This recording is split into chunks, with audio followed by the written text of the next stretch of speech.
dear listeners, to another peaceful journey into the world of ancient tales. Tonight, as the stars begin to twinkle, we're diving into a story of forbidden love and clever magic from ancient Egypt. The tale of Geb and Nut. Nut, the sky goddess, longed for children, but Ra, the sun god, forbade it. With the help of the wise Thoth, Nut found a way to bring 4 beloved gods into the world, changing the cosmos forever. So snuggle in close your eyes, and let's begin. But just before we begin, if our stories help you drift off, please tap the like and subscribe buttons. In my channel, you can find Norse, Greek, and Egyptian mythology tales. Comment and tell me which myth you'd like to hear next. Your support helps us craft and shape more calm stories for fellow night owls. And now let your shoulders sink softly into the mattress and your mind drift into today's tale. The velvet curtain of night had fallen. A vast, inky expanse stretched above. Within this boundless dark, an ancient goddess resided. Her name was Nut, the very canopy of the sky. She was a being of shimmering starlight. Her form was an arching bridge. It spanned from the eastern horizon to the west. Her limbs were long and graceful. They were dusted with countless celestial gems. Each star was a tiny, winking eye. They watched the world below.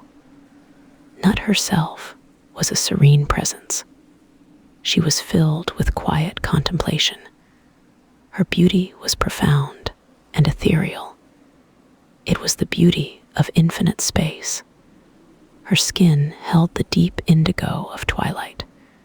Her hair flowed like nebulae. It swirled with distant galaxies. A gentle hum emanated from her. It was the cosmic song of creation. This song resonated through the void. It touched everything beneath her. Beneath her, too, was another god. His name was Geb, the enduring earth. He was her beloved, her constant companion. His form was strong and verdant. It was covered in rolling hills and valleys. His skin was the rich, dark soil. It nourished all life.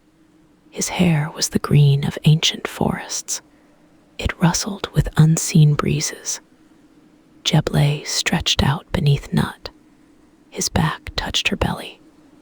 Their bodies mirrored the world. They were forever intertwined. Yet, they could not touch truly. A vast emptiness separated them. This was the decree of Ra, the sun god. Ra was the supreme deity. He governed all existence. His power was absolute. His word was law. He feared a rival. He feared a challenge to his reign. He saw the deep love between Nut and Geb. He saw their boundless devotion. He saw the potential within their union. He envisioned powerful offspring. Such children could threaten his dominion. So he made his fateful decree. Nut could not bear children, not on any day of the year. This was his unyielding command. This was his tyrannical pronouncement. Nut carried this burden. It was a heavy weight upon her heart. Her starry form shimmered with sadness. The light of her stars dimmed slightly. A profound longing filled her. It was a yearning for motherhood. She wished for tiny hands. She wished for a child's laughter. She wished for a family. Her heart ached with this unspoken desire. It was a silent, constant sorrow. Her love for Geb was immense. It was boundless like the sky itself. She longed to share this love. She longed to create new life. Each evening, as twilight deepened, she would speak. Her voice was a soft whisper. It was like the rustling of distant stars. "My dearest Jeb," she would murmur. Her words drifted down to him. They settled upon his earthy form. "My heart aches for you," she would say. "It aches for what cannot be." Jeb would listen intently. He felt her sorrow deeply. He shared her pain.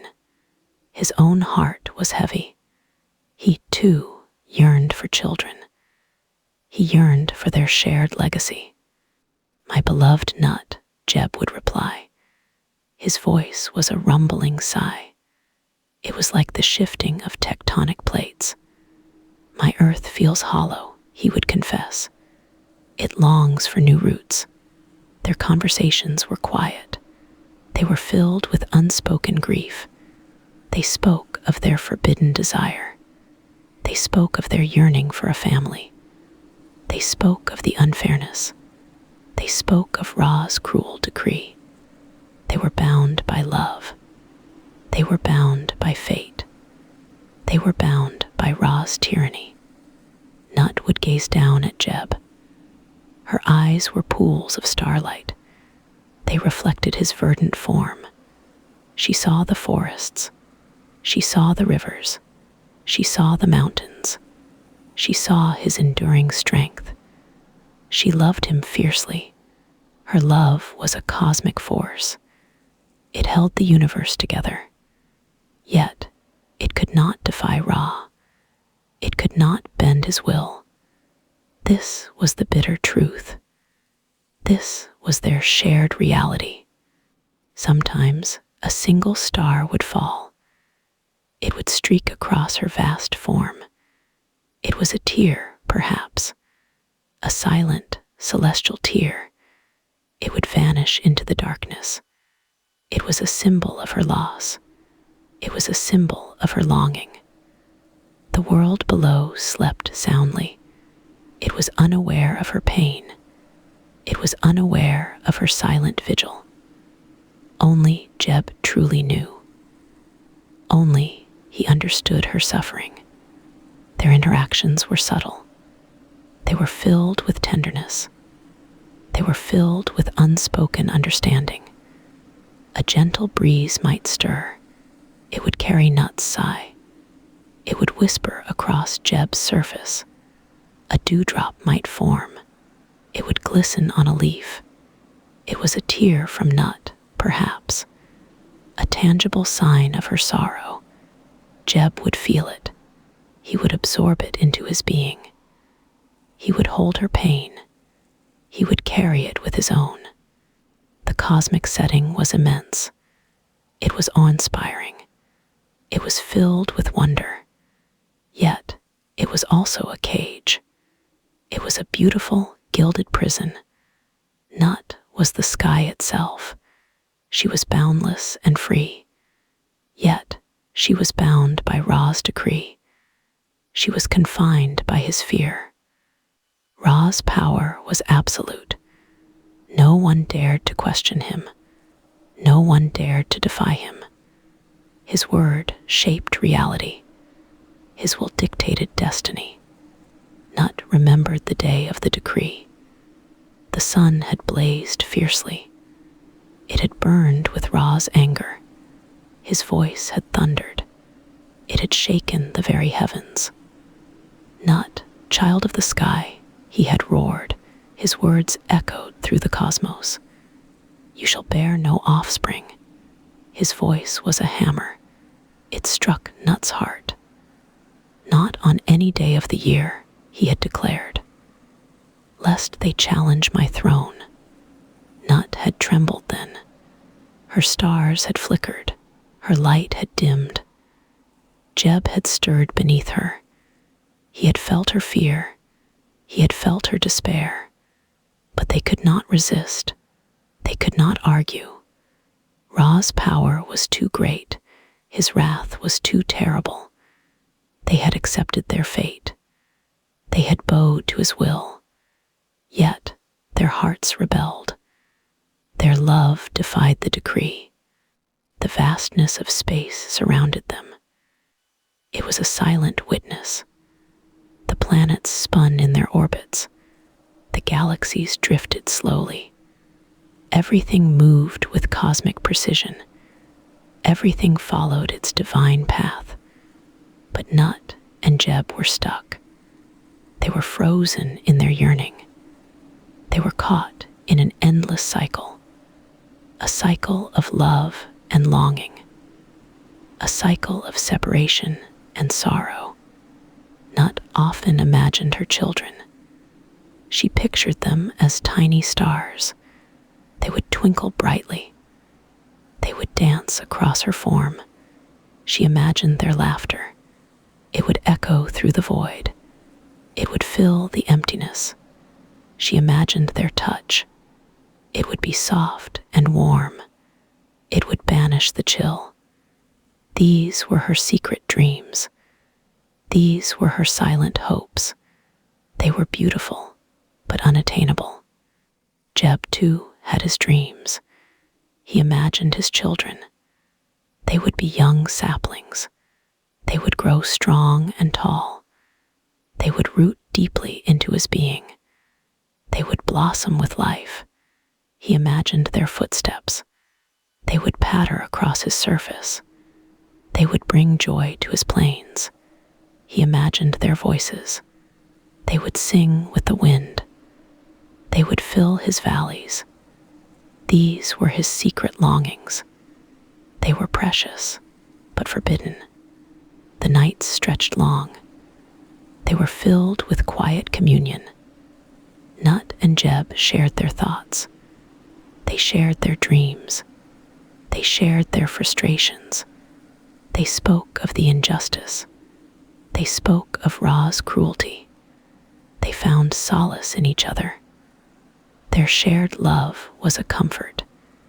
It was a balm to their wounded hearts. It was a quiet rebellion. It was a defiance of Ra's will.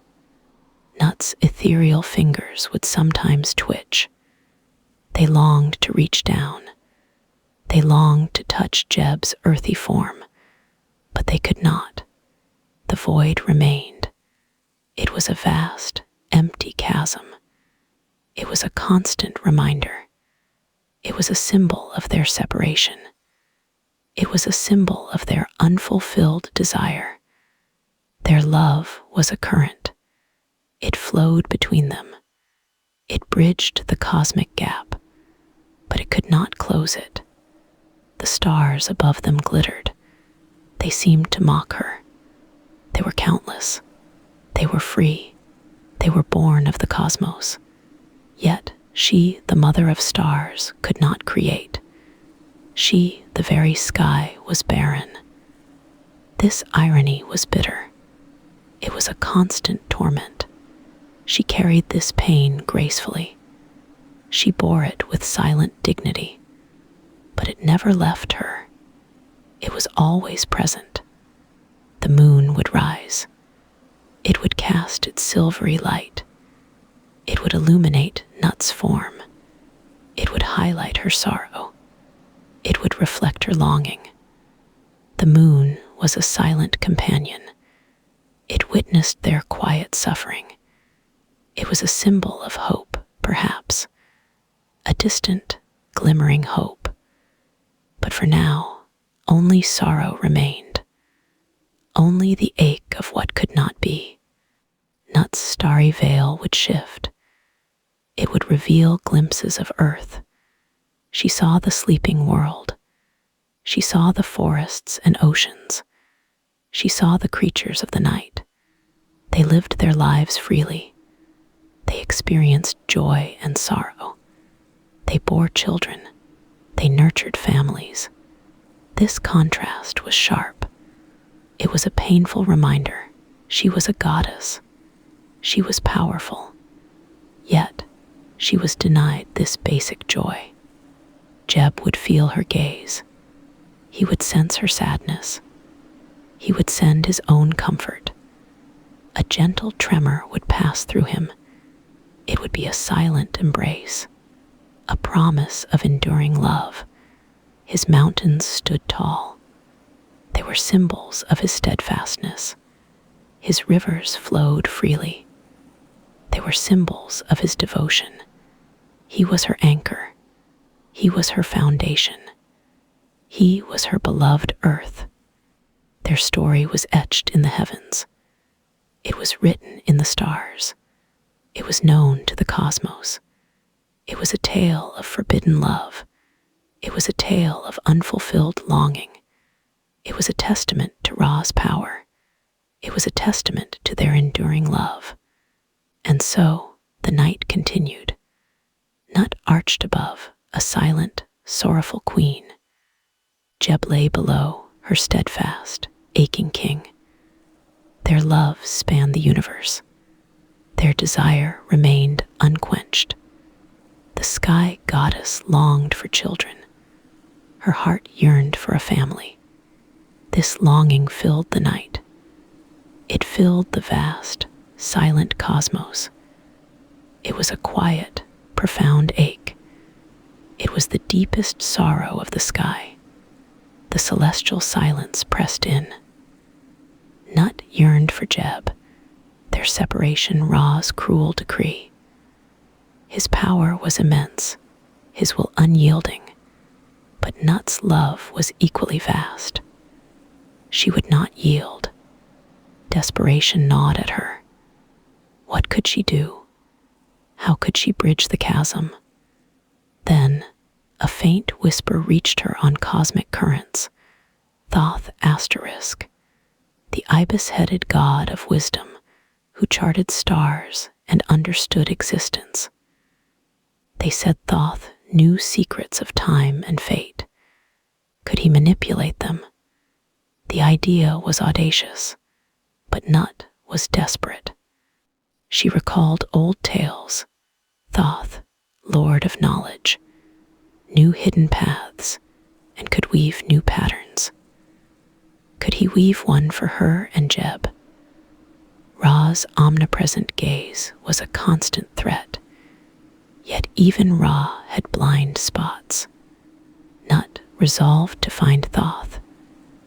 It was a risky endeavor, but her love transcended all. She began secret, deliberate preparations, moving like a shadow to avoid Ra's detection. Her journey would be long, across vast celestial realms, unseen. Breaking free from her designated sphere, she began to shift, imperceptibly at first. The journey began. She drifted past Orion, holding her breath, a fleeting whisper. She skirted the Milky Way, choosing darker, less traveled paths. The void was cold, but her heart burned with purpose. She passed ancient nebulae, hoping for transformation. Celestial currents pulled at her, but she resisted, maintaining her trajectory toward Thoth's hidden abode, rumored to be beyond Ra's direct domain. She encountered oblivious cosmic entities, grateful for their indifference. The journey seemed endless, time losing meaning, but Nut pressed on, fueled by memories of Jeb. Ra's phantom gaze pricked her, making her quicken her pace. She navigated chaotic asteroid fields, weaving through them with grace. The celestial music, usually soothing, now mocked her turmoil. She considered the risks. Ra's discovery meant severe consequences, but a life without Jeb was far worse. She focused on Thoth's wisdom, his potential aid. He was a god of balance, of intricate solutions. He could find an answer. She felt the pull of a distant, powerful source, Thoth's sanctuary. The stars here pulsed with ancient, knowing light. The entrance was a subtle, shimmering rift, invisible to the uninitiated. Nut hesitated, then passed through, feeling a sudden shift as the air thickened.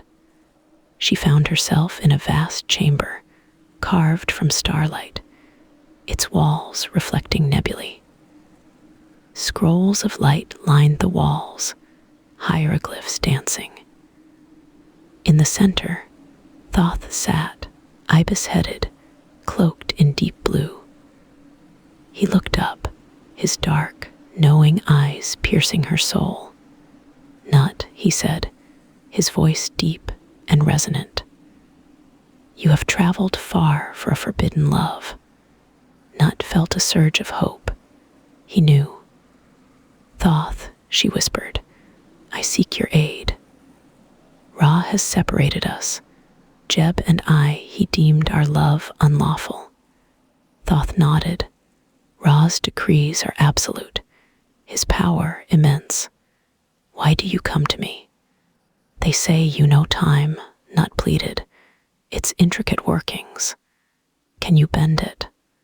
Alter fate?" Thoth tapped his stylus. "Time is a river, its course largely set, but subtle currents exist. Can you divert them? Not pressed, urgent, enough to reunite us."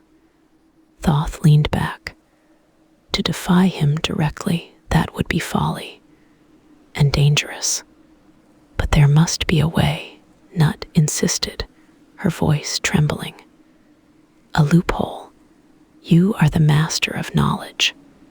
He closed his eyes, the silence agonizing. Finally, he opened them, a profound understanding in their depths. "There are ways," he conceded, "not to defy Ra, but to circumvent his decree." Nut felt a wave of relief. "How? What must I do?" He smiled faintly. "It involves the passage of days, a subtle manipulation of the calendar, a gift of time." "Explain," Nut urged. "Ra decreed no day in the established calendar would see you and Jeb together." Thoth began. "But what if there were extra asterisk days?" Nut blinked. "Extra days, audacious, brilliant, forbidden days," she murmured. "Exactly," Thoth confirmed. "Days that do not exist within Ra's original decree. The calendar is a construct, a cosmic one. You can add days." Nut asked, wonder dawning. "Not add, but create asterisk," Thoth corrected. "From the very fabric of time itself. And what would these days be for? For you and for Jeb to be together, unseen, unnoticed, by Ra's watchful eye." Nut felt overwhelming gratitude. But how? Thoth began drawing symbols on his tablet.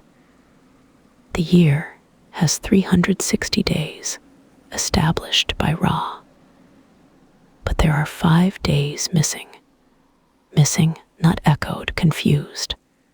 "Days that predate the current order," Thoth clarified. "Days of chaos, before Ra's full reign. These are the days I can reclaim. I can draw them forth from the primordial chaos.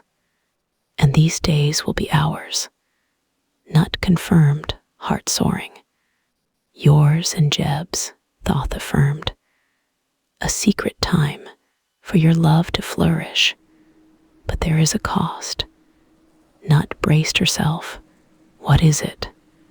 "It will be a monumental effort," Thoth explained. "It will deplete my energy, and it will attract attention."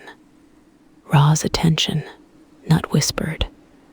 "Potentially," Thoth conceded. "A ripple in the cosmic fabric. I will do my best to mask it. But the risk to you, should Ra discover our scheme, would be dire." "Are you willing?" "Yes," Nut declared, without hesitation. "More than willing." Thoth nodded.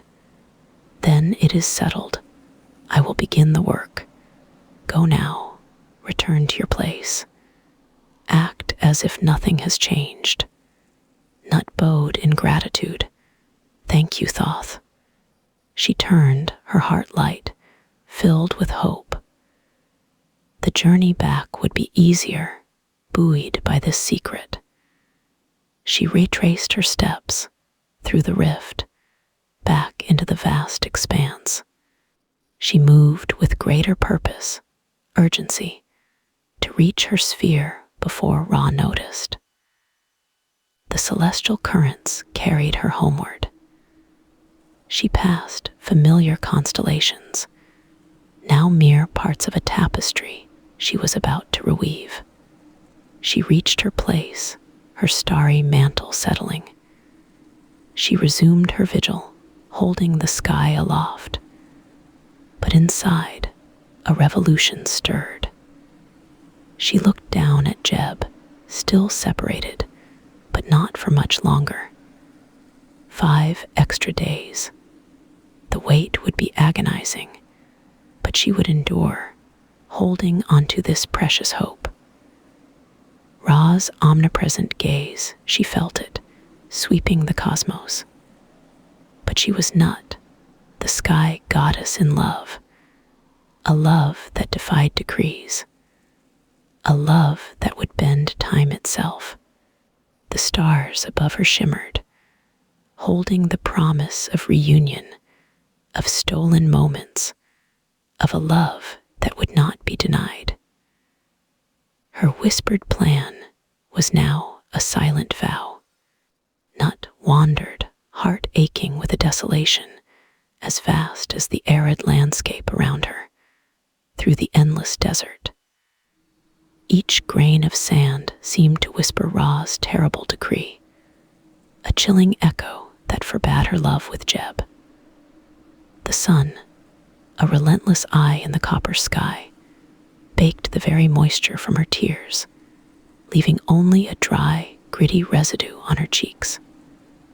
Despair, a heavy, suffocating cloak, woven from the threads of impossible longing, clung to her, weighing down her every step.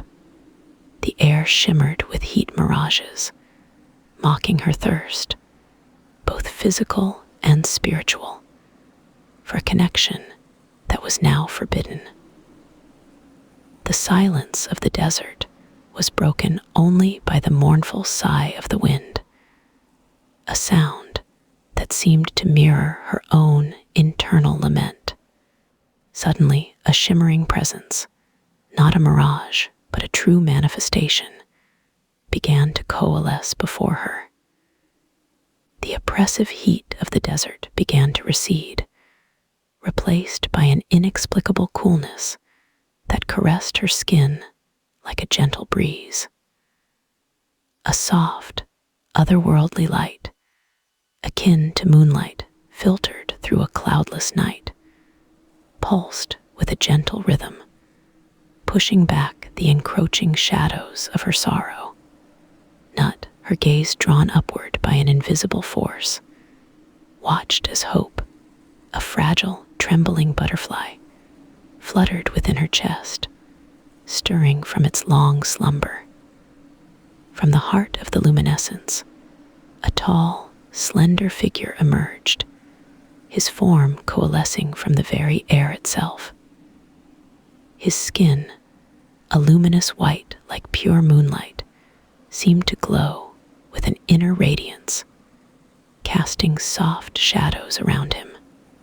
It was Thoth, god of wisdom and magic, instantly recognizable by his striking ibis head, its dark, glossy feathers catching the light. His ancient eyes, deep pools of cosmic understanding, held a knowing compassion that instantly disarmed her.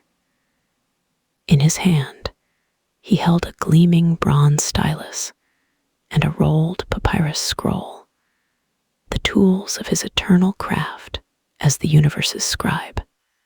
Greetings, fair Nut, Thoth's voice, a melodic blend of deep wisdom and gentle reassurance, flowed over her, washing away the layers of her despair. It was like a cool, clear spring bubbling up in the midst of her parched soul. Calm, a sensation she hadn't known in what felt like eons, settled over her. She found herself speaking, her words tumbling out, raw and unvarnished, recounting the depths of her sorrow, the fierce, unyielding nature of her love for Jeb, and Ra's furious, absolute decree. No day of the year shall be born. Her voice, strained by emotion, finally broke, dissolving into a choked sob that was quickly swallowed by the vast silence.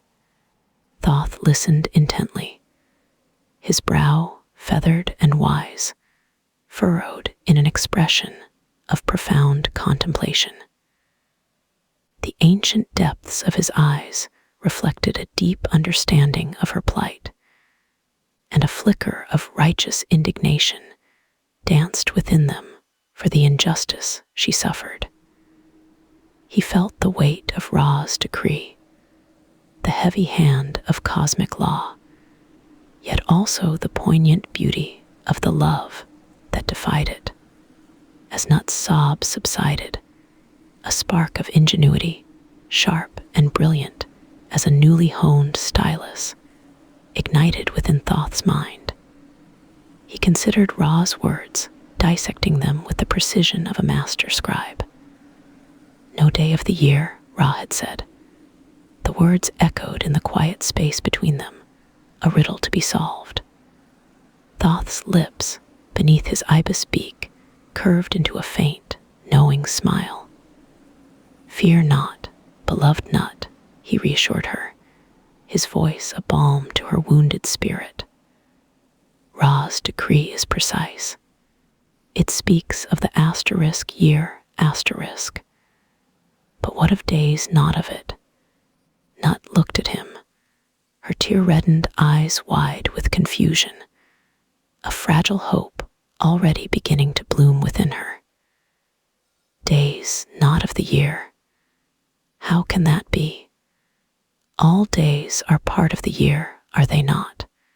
Her question hung in the air, weighted with the impossibility of her situation. Thoth chuckled, a soft, resonant sound that seemed to vibrate with ancient knowledge. "Ah, that is the trick, my dear Nut." Ra, in his immense power, spoke with the language of creation itself. His decree is a binding spell, yes, but like all spells, it has specific parameters. We must create them. He paused, allowing the implications to settle, then leaned in slightly, his voice dropping to a conspiratorial whisper, woven with the threads of cosmic possibility. "I shall seek Khonsu, the moon god, who controls the very cycles of time, the ebb and flow of the lunar calendar. Khonsu, as you know, loves games, especially Senate, the game of passage and destiny. I will challenge him to a game, with time itself as the stakes. Each victory," Thoth elaborated, his voice gaining a quiet intensity that spoke of unwavering resolve, "will grant me a fraction of Khonsu's ethereal light, a sliver of his lunar essence. This pure moon glow, shimmering with the potential of unbound time, can then be transformed into new, epigomenal days that are not born of the established solar calendar, days that exist entirely outside the accepted year, floating in the liminal spaces between the old and the new." His plan, audacious and brilliant, was laid bare. Ra's decree would be circumvented, its letter honored in a technicality, its spirit utterly defied by the power of ingenuity and love. Nut gasped, a sound of pure, unadulterated joy radiating from her. Her face, moments ago etched with despair, was now alight with a dawning wonder. But will Khonsu agree? He is a god of strict schedules and lunar precision. Thoth nodded, a confident tilt of his ibis head. He loves a challenge, Nut, especially one that tests his intellect and skill. And more importantly, he is just. He understands the profound sorrow that has gripped the heavens because of your separation. His heart, though often hidden behind the cool facade of the moon, is not untouched by compassion. He adjusted the intricately woven sash that adorned his waist, the movement a subtle signal of his impending departure. I must go now. Time is of the essence. For every moment you are apart from Jeb is a moment too long. Nut bowed deeply, a gesture of profound gratitude and burgeoning hope. May your wisdom prevail, great Thoth. May your cunning be as sharp as your stylus. With a final, reassuring glance, Thoth began to fade, his luminous form dissolving back into the shimmering air from which he had appeared, leaving behind only the lingering scent of ozone and the faintest pulse of moonlight. Nut was left alone again in the vast desert, but this time the desolation was gone. In its place, hope burned brightly and steadily within her, a beacon against the encroaching darkness. Thoth's plan was daring, ingenious, a beautiful tapestry woven from logic and love. She trusted his boundless wisdom, his ability to see the hidden pathways in the cosmic order, believing with every fiber of her being that their reunion, hers and Jeb's, was now closer than ever before. The desert wind, once a mournful sigh, now seemed to whisper promises of a new dawn. Thoth journeyed swiftly, not traversing miles, but dimensions, through the shimmering celestial pathways that connected the realms of the gods. He flew past constellations that glittered like scattered diamonds, through nebulae that swirled in iridescent clouds of cosmic dust, until he reached Khonsu's silver palace, a magnificent structure carved from pure lunar rock, suspended in the deepest, most serene part of the celestial realm. The palace walls pulsed with a soft, internal luminescence, and the air within hummed with the silent rhythm of the lunar cycles. The moon god Khonsu sat on a throne of polished lunar rock, radiant and eternally youthful, his form shimmering with a cool, detached beauty. His crescent moon crown, a gleaming arc of silver, pulsed with a gentle, rhythmic light, casting long, dancing shadows across the crystalline floor. Around him, spectral motes of moonlight drifted like silent snow. Thoth, my ancient friend, Khonsu's voice resonated through the vast hall, a sound like the gentle ringing of frost-kissed chimes. To what do I owe this most unexpected, yet always welcome, visit from the Lord of Wisdom? His eyes, the color of a clear winter sky, twinkled with a hint of amusement and curiosity. Thoth bowed low, a gesture of respect owed to a god of such profound cosmic importance. I come with a proposition, great Khonsu, one of grave importance to the very balance of the cosmos and to the hearts of two entwined souls. He then, with the eloquent precision of a master storyteller, explained Nut's plight, the crushing weight of Ra's decree, and the ingenious, delicate nature of his plan. I seek 5 extra days, days that, by your grace, will not be of the year, but rather exist outside its binding confines, as a gift of unbound time. Kansu listened, his expression thoughtful, a subtle shift in the light around him indicating his deep consideration. The gentle hum of the lunar cycles seemed to pause, waiting for his response. "And what, Thoth?" Kansu asked, his eyes still twinkling with that unreadable amusement.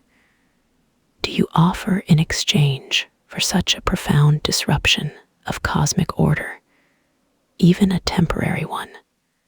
"A game of Senate," Thoth declared, his voice unwavering, filled with the quiet confidence of one who knows the true measure of his own intellect. "My knowledge, my very mastery of strategy and foresight, against a portion of your light, your boundless dominion over the fabric of time. Each victory will grant me a sliver of your essence, which I shall transmute into these necessary days." Kansu's eyes gleamed, the crescent moon on his crown pulsing more rapidly. 5 days. That is a great sum, Thoth. A significant portion of my lunar influence. A substantial shift in the cosmic balance, even for a short while. He rose from his throne, his form shimmering. "But they will be unique," Thoth clarified, emphasizing the crucial detail, epigonal days, not of the calendar, existing in the liminal space between regulated time. "It is a clever scheme indeed, Thoth," Kansu admitted, a slow smile spreading across his youthful face. "A beautiful circumvention of a divine decree. But tell me, master of words, are you truly confident of victory against me, the keeper of cycles, the weaver of destiny's threads?" "I am always confident," Thoth stated, his gaze meeting Kansu's with an unyielding intensity. "When justice is at stake, and when the cause is as pure as the love between Nut and Jeb."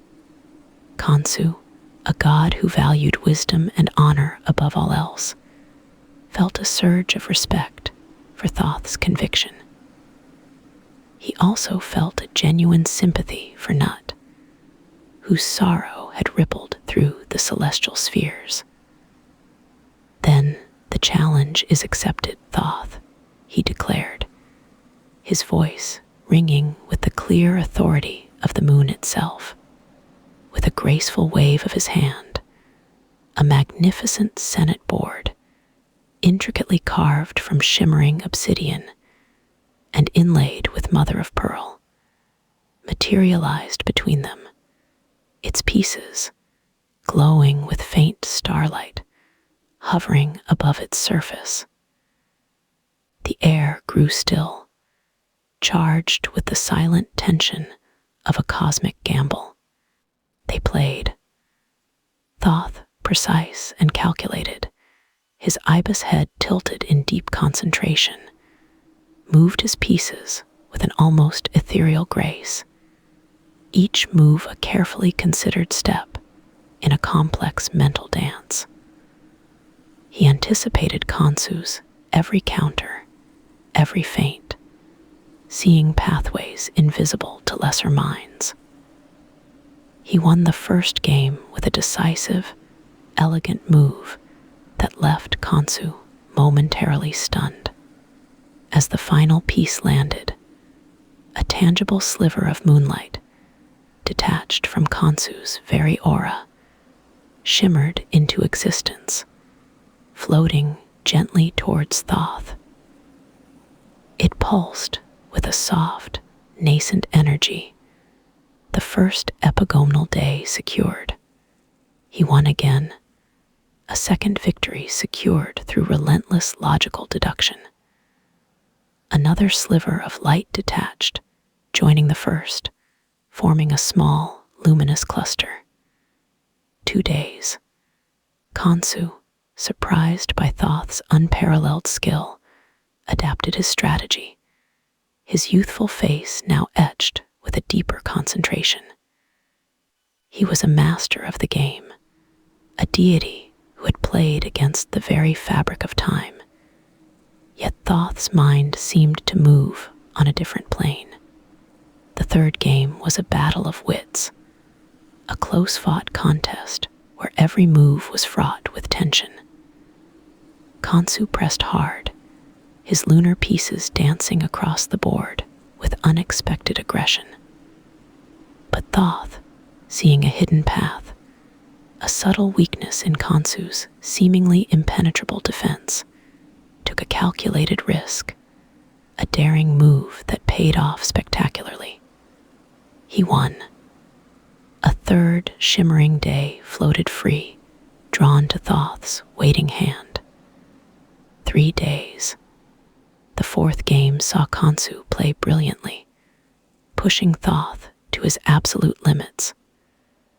The moon god was a formidable opponent, his strategies fluid and unpredictable, reflecting the ever-changing phases of his celestial body. The air in the palace crackled with the silent energy of their divine intellects. But Thoth's unwavering focus, fueled by the image of Nut's despair and the promise of a reunion with Jeb, led him to victory once more. His final move was a masterpiece of strategic foresight, a checkmate delivered with quiet elegance. 4 days.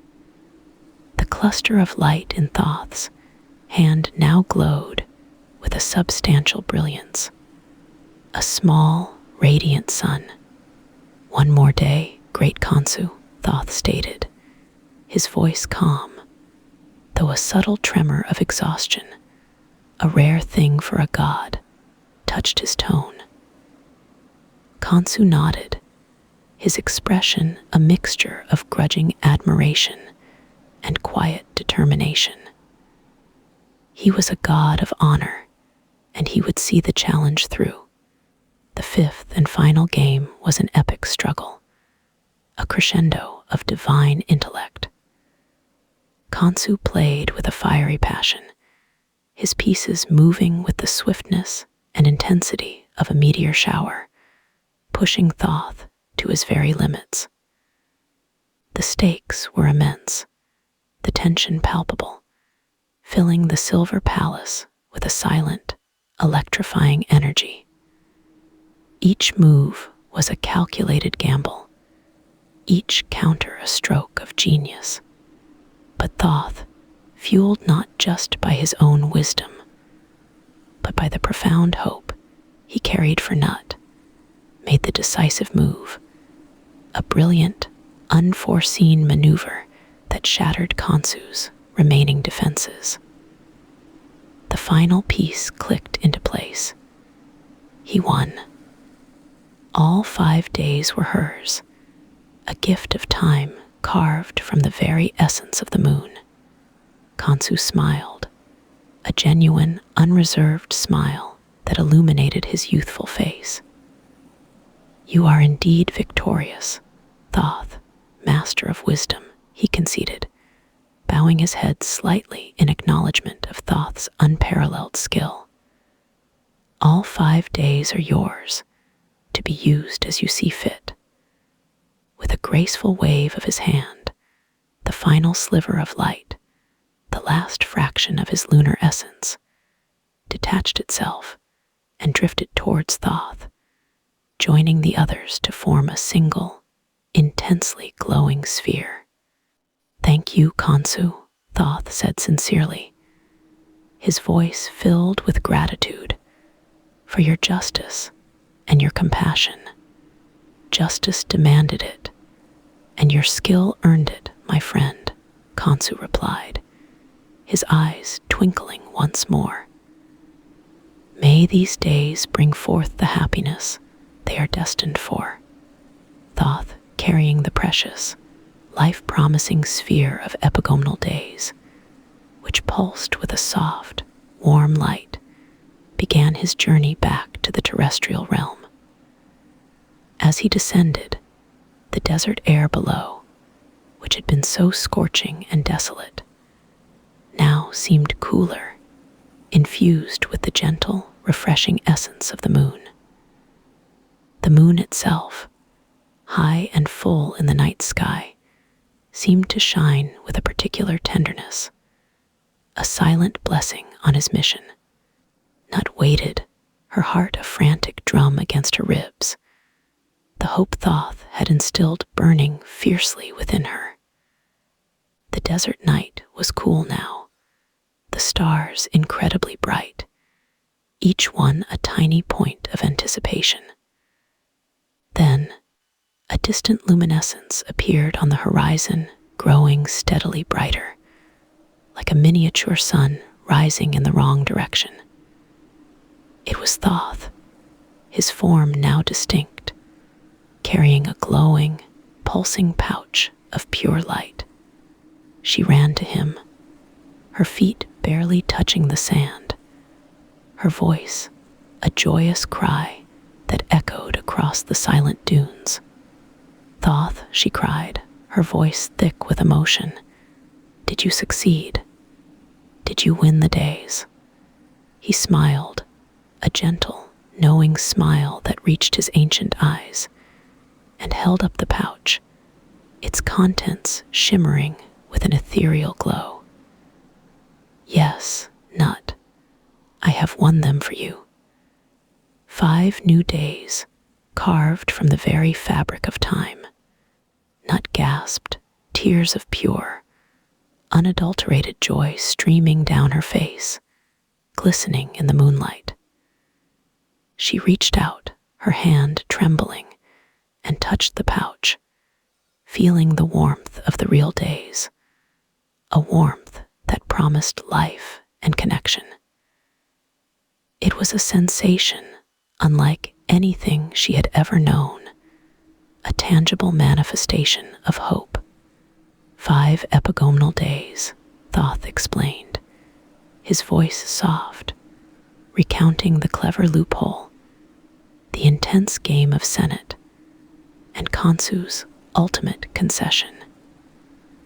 He described the delicate balance of strategy and the sheer force of will required to win. Nut listened, her heart full to bursting, recognizing the brilliance and the immense sacrifice Thoth had made on her behalf. He had risked his own prestige, his own divine essence for her love. "How can I ever thank you, great Thoth?" she whispered, her voice choked with gratitude. "Your happiness is thanks enough, beloved Nut," Thoth replied, his gaze gentle and profound. "For love, true and enduring love, must always find a way to flourish, even against the most formidable decrees." He gestured subtly to the vast, star-studded sky above them. The cosmic order, though briefly bent, is now restored to a greater harmony, for love is its own kind of divine law. Nut closed her eyes for a moment, imagining Jeb, his strong, familiar presence, their reunion, the future that now stretched before them.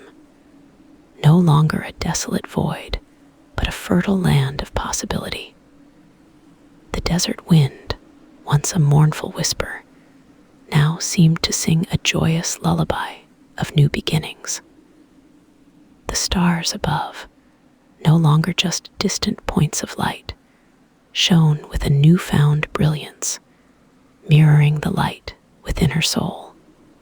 Thoth, his mission accomplished, began to fade gently, his luminous form becoming translucent, merging with the moonlight. "Go now, Nut," he urged, his voice growing fainter, yet still imbued with urgency.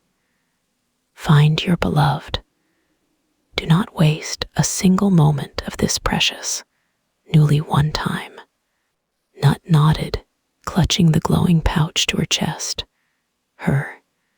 The desert air still hummed with the echoes of Thoth's pronouncements. His challenge hung heavy, like the promise of a coming storm. Khonsu, the moon god, finally stirred from his silvery silence. A faint, almost imperceptible tremor rippled across his luminous form. He considered Thoth's audacious proposal. A game of Senate, you say? Khonsu's voice, a soft, resonant whisper, filled the vast expanse. It was like the rustling of silk against ancient stone. And for such a prize, his gaze, cool and distant, rested upon Thoth. It searched for any hint of deceit. Thoth met his gaze without flinching. His ibis head remained steady. His eyes, dark and knowing, held no fear. Indeed, Khonsu, he affirmed gently, a game of skill, a test of intellect. He gestured towards the shimmering board. It had materialized between them. The stakes are high, as befits such a contest. Khonsu's lips, thin lines of silver, curved into a faint smile. It was a smile of amusement, perhaps even a touch of condescension. You are bold, Thoth, he mused, to challenge the very essence of night. Thoth merely inclined his head. He offered no further words. The Senate board itself was a marvel. It was crafted from starlight and shadow. Its playing pieces, tiny constellations, pulsed with an inner light.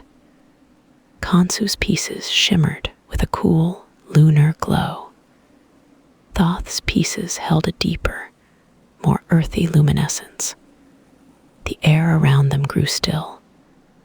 Even the desert wind seemed to hold its breath. Khonsu made the first move. His hand, slender and elegant, swept across the board.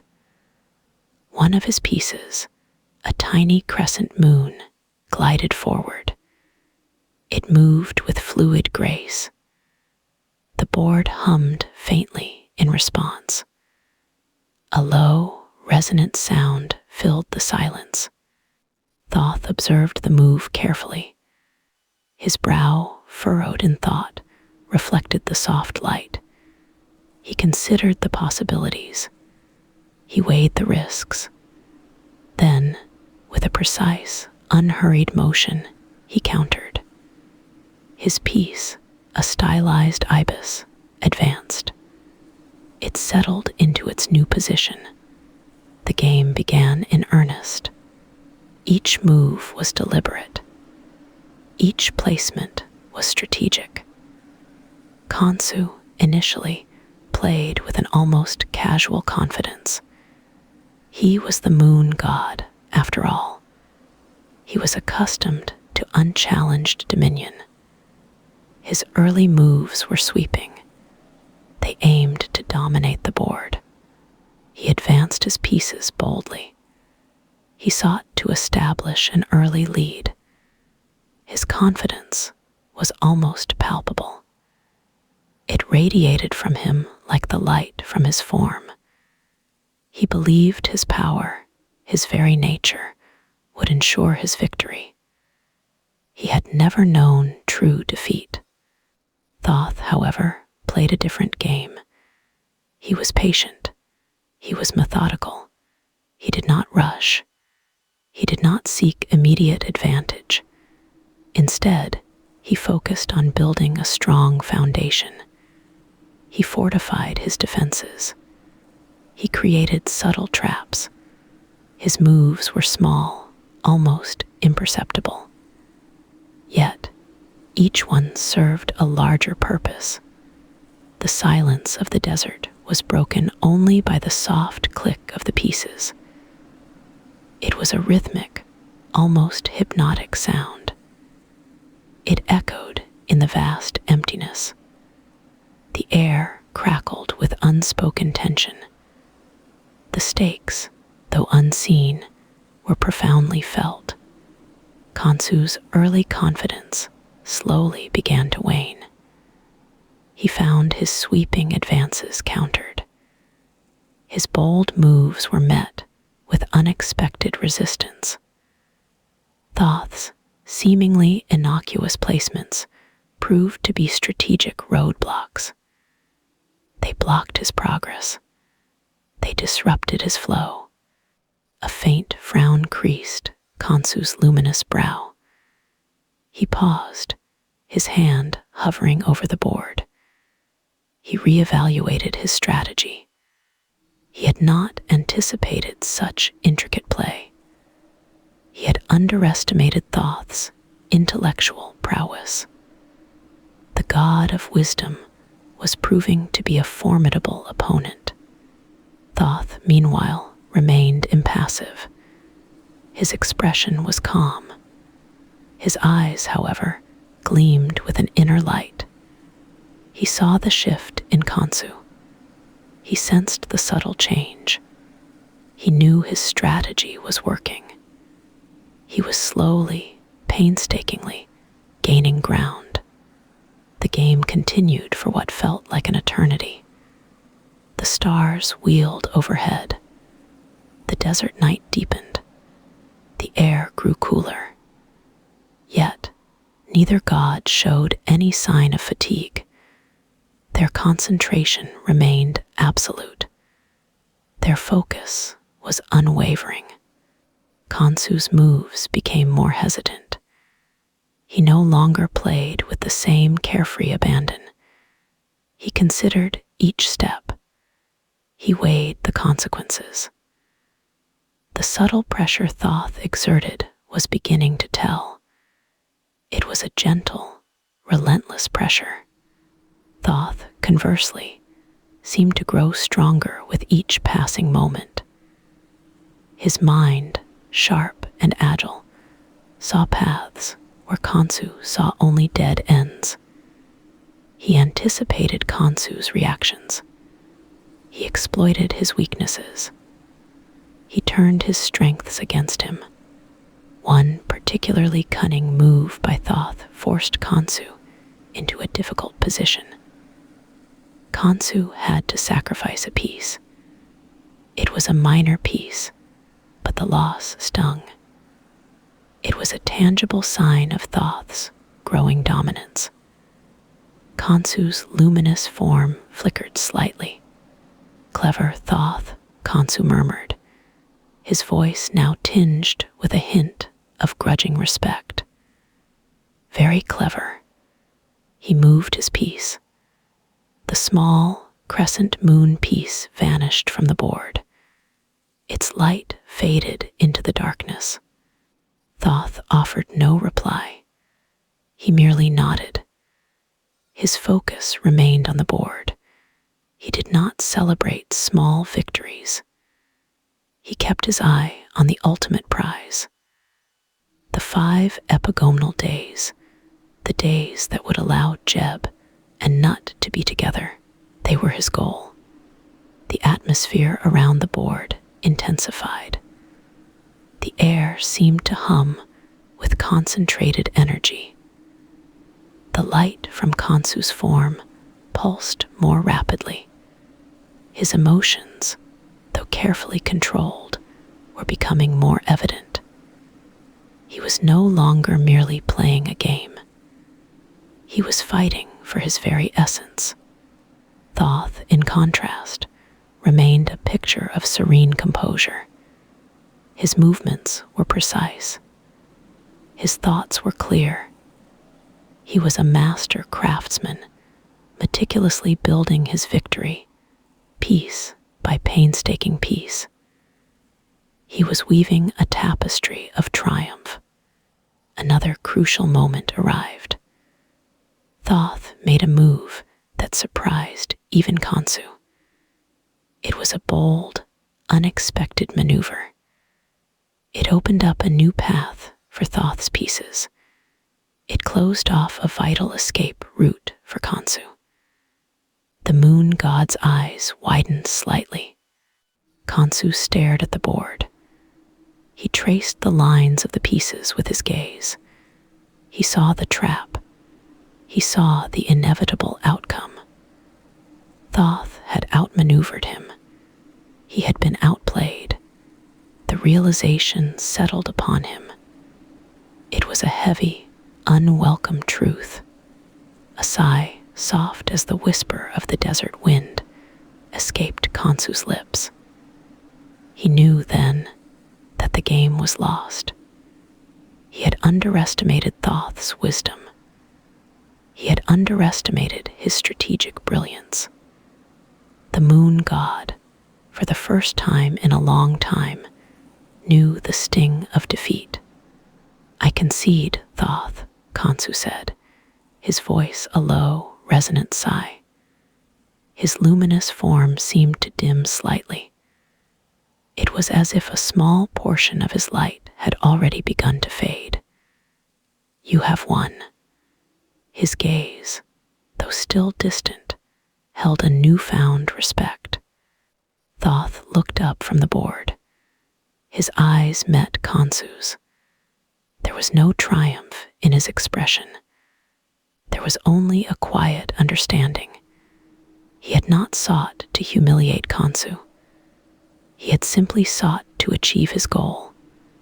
He had sought to create new life. "The 5 epigomenal days," Thoth stated softly. His voice was calm and steady.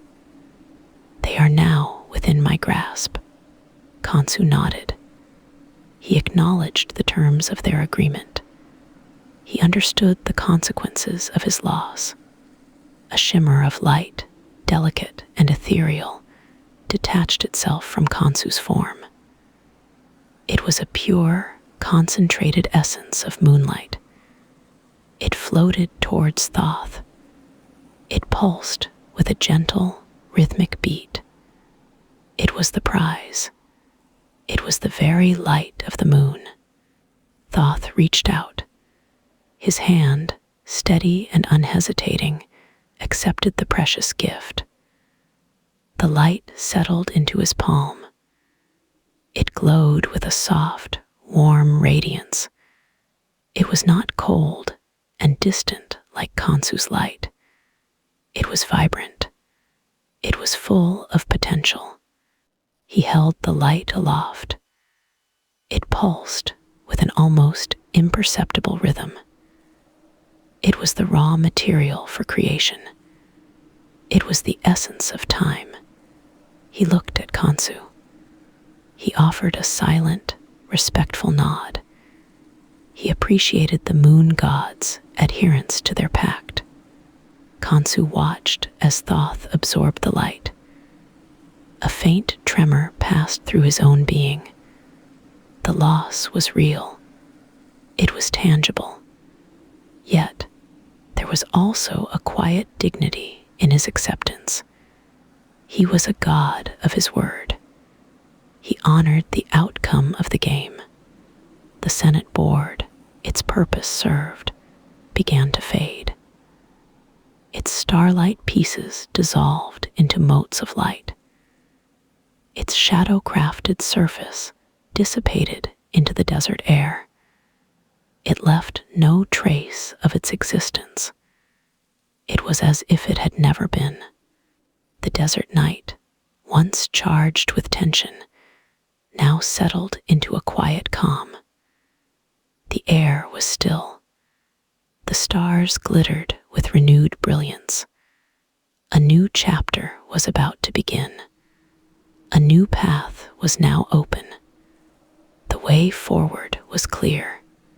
Thoth closed his hand around the absorbed light. He felt its power. He felt its potential. He knew what he had to do. He would use this light. He would weave it into the fabric of time. He would create the missing days. He would create the days that would allow Jeb and Nut to be together. His mission was not yet complete, but a crucial step had been taken. A significant hurdle had been overcome. The moon god had been challenged. He had been defeated. The light had been won. The world was poised for change. Thoth turned. He looked out across the vast, silent desert. The wind whispered past him. It carried the scent of sand and ancient magic. He was ready for the next phase. He was ready to bring his plan to fruition. He was ready to alter the very course of destiny. The silence of the night deepened. Thoth stood alone. He held the promise of new life. He held the power of creation. The desert stretched out around him. It was an endless canvas. It was waiting for his touch. He took a deep breath. The cool, crisp air filled his lungs. He felt the weight of his responsibility. He felt the immense power he now possessed. He was the god of wisdom. He was the god of magic. He was the architect of change. The stars above seemed to twinkle brighter. They seemed to acknowledge his victory. They seemed to celebrate his quiet triumph. The moon, though diminished, still shone. It was a reminder of the sacrifice made. It was a testament to the power of a wager. Thoth began to walk. His steps were unhurried. They were purposeful. He moved towards the horizon. He moved towards the dawn. He moved towards the future. He carried the light of creation within him. He carried the hope of forbidden love. The desert remained still. The echoes of the game faded into the vastness. Only the enduring silence of the night remained. It was a silence that held the promise of new beginnings. It was a silence that held the potential of a world transformed. His journey was far from over, but the most significant obstacle had been overcome. The path was now clear. The future awaited. The epigonal days, once a distant dream, were now within reach. They were almost a certainty. Thoth's mind was already at work. He was already envisioning the intricate process. He was planning how to weave the moonlight into the tapestry of the year. He was thinking about how to create the 5 new days. It would be a delicate process. It would require immense precision. But he was Thoth. He was the god of wisdom. He was the master of magic. He was capable of anything. He would not fail. He would ensure that Jeb and Nut would finally have their time. They would finally have their moments of love. The desert stretched on. The night deepened around him. But in the heart of Thoth, a new light began to glow. It was the light of purpose. It was the light of creation. It was the light of hope. It was a light that would soon change the very fabric of existence. The air shimmered, a silent, sacred hum. Thoth stood triumphant, his ivory pieces gleamed. Khonsu, the moon god, bowed his silvery head. He acknowledged his loss, a game fairly played. Thoth had won, a cosmic wager fulfilled. Not gold, not jewels, but precious light itself. He gathered the moonlight, a shimmering, liquid prize. He held it carefully within his clever hands. This light was special. It possessed unique power. It was not the sun's blaze, nor the stars' distant gleam. It was pure lunar essence, distilled and concentrated. Thoth intended to shape it into something new, something profound, something utterly transformative. He had a grand design, a secret, noble purpose. Nut's plight weighed heavily upon his wise heart. He sought to free her from Ra's harsh decree. He began his work, a slow, deliberate shaping. The moonlight coalesced.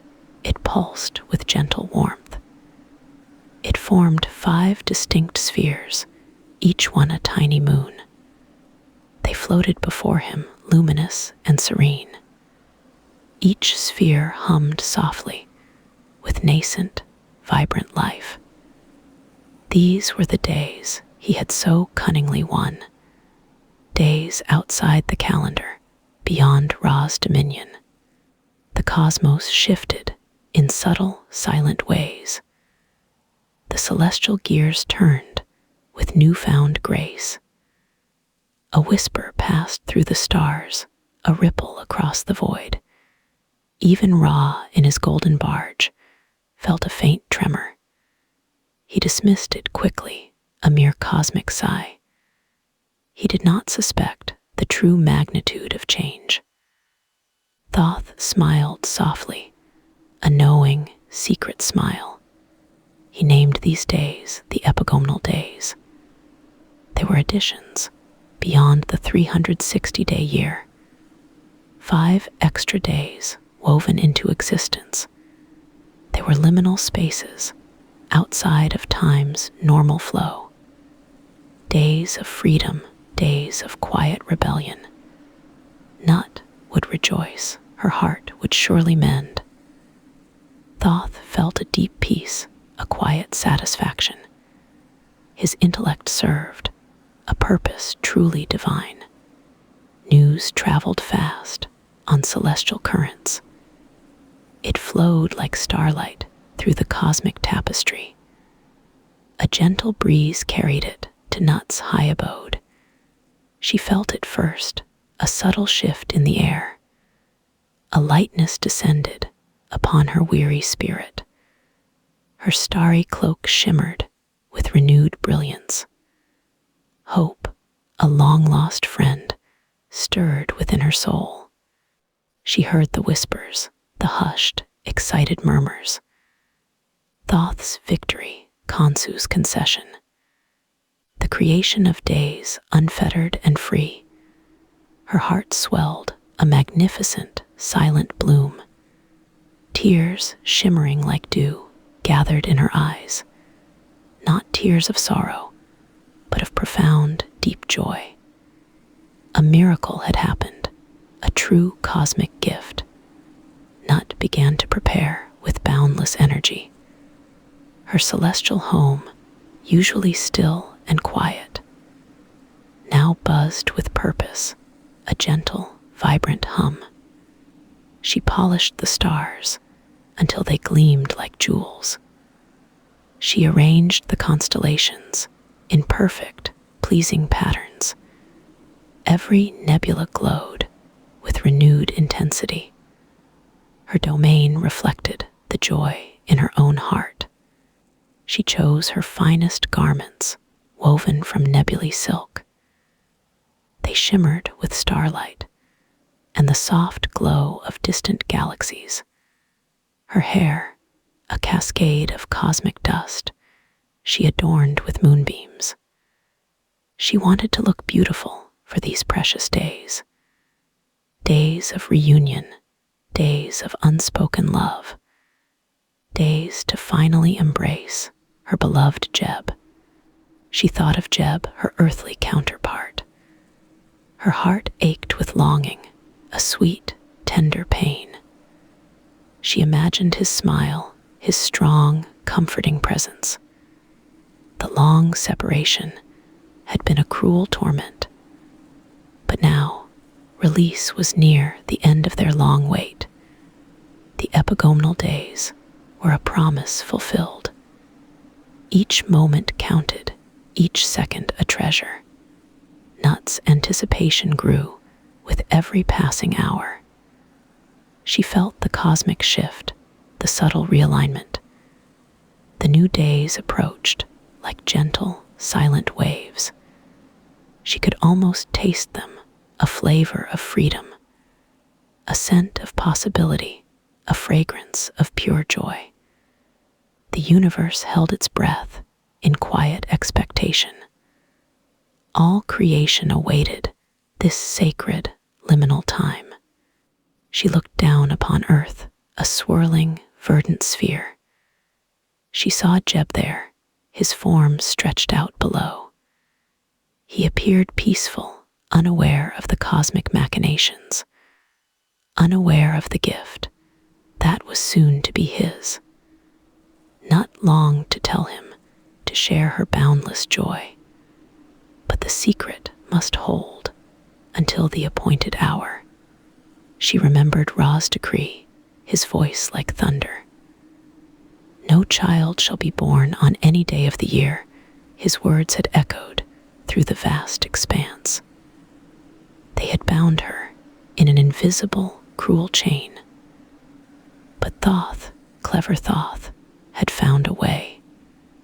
A loophole in fate, a crack in the divine law. He had outwitted Ra with wisdom and grace. The first epigonal day dawned softly. It was not a sunrise in the usual sense. No golden orb ascended above the eastern horizon. Instead, a gentle luminescence filled the cosmos. A soft, pearlescent glow permeated all things. It was the light of Khonsu, transformed and purified. A light of new beginnings, a light of quiet hope. Nut felt it deeply in her very essence. A surge of energy, a wave of pure delight.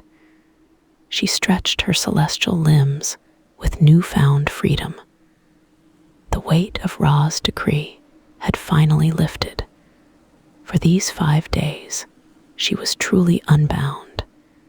She could descend, she could embrace her love. She could fulfill her deepest, most sacred desire. She began her descent, a slow, graceful arc. Her starry cloak trailed like a cosmic comet. She moved with purpose, a quiet determination. Her destination clear, her beloved Jeb. The journey was short, a mere breath in time, but it felt momentous, a journey of destiny. The universe watched in silent, reverent awe. As she drew closer, the earth seemed to hum. Jeb, still resting, felt a subtle stirring. A warmth spread over him, a peaceful, gentle heat. He stirred in his slumber, a faint, unconscious smile. He sensed her presence, intuitively, deeply. Their connection was ancient, forged in primordial fires. It transcended all boundaries, even divine decrees. Nut hovered above him, her form shimmering. She gazed upon him with eyes full of love. His strong, verdant body stretched out below. The mountains were his muscles, the valleys his soft curves. The rivers, his veins flowing with lifeblood. She longed to touch him, to feel his familiar embrace. The wait had been long, far too long. She gently descended like a falling star. Her feet, light as dew, touched his surface. A ripple passed through the land, a silent tremor of joy. Flowers bloomed instantly in vibrant hues. Trees reached skyward with sudden, vigorous growth. The very air sang, a silent, harmonious song. Nature itself rejoiced in their reunion. Jeb awoke slowly, his eyes fluttering open. He saw her then, his beloved Nut, standing before him radiant and ethereal. His heart pounded, a drumbeat of pure emotion. He reached out to her, his strong arms outstretched. She moved into his embrace, a perfect, timeless fit. Their bodies intertwined, earth meeting sky. A profound silence fell upon the universe. No words were spoken, none were needed. Their reunion was a language understood by all, a silent symphony of love and devotion. The cosmos held its breath in quiet reverence. This was the moment they had yearned for, the moment of true love finally consummated. The first epigomenal day passed in a blissful haze. They were together at long last. Their love flowed freely, unhindered, unbound. The world around them seemed to melt away. Only they existed in this sacred bubble, a bubble of pure joy, of deep contentment. Ra's decree forgotten in their shared embrace. Nut whispered to Jeb, her voice like starlight. "My love, my dear Jeb, we are finally free." He held her tighter, his response a silent squeeze, his touch reassuring, his presence a balm. She felt utterly safe, utterly cherished. This was her true home in his loving arms. This was the peace she had longed for.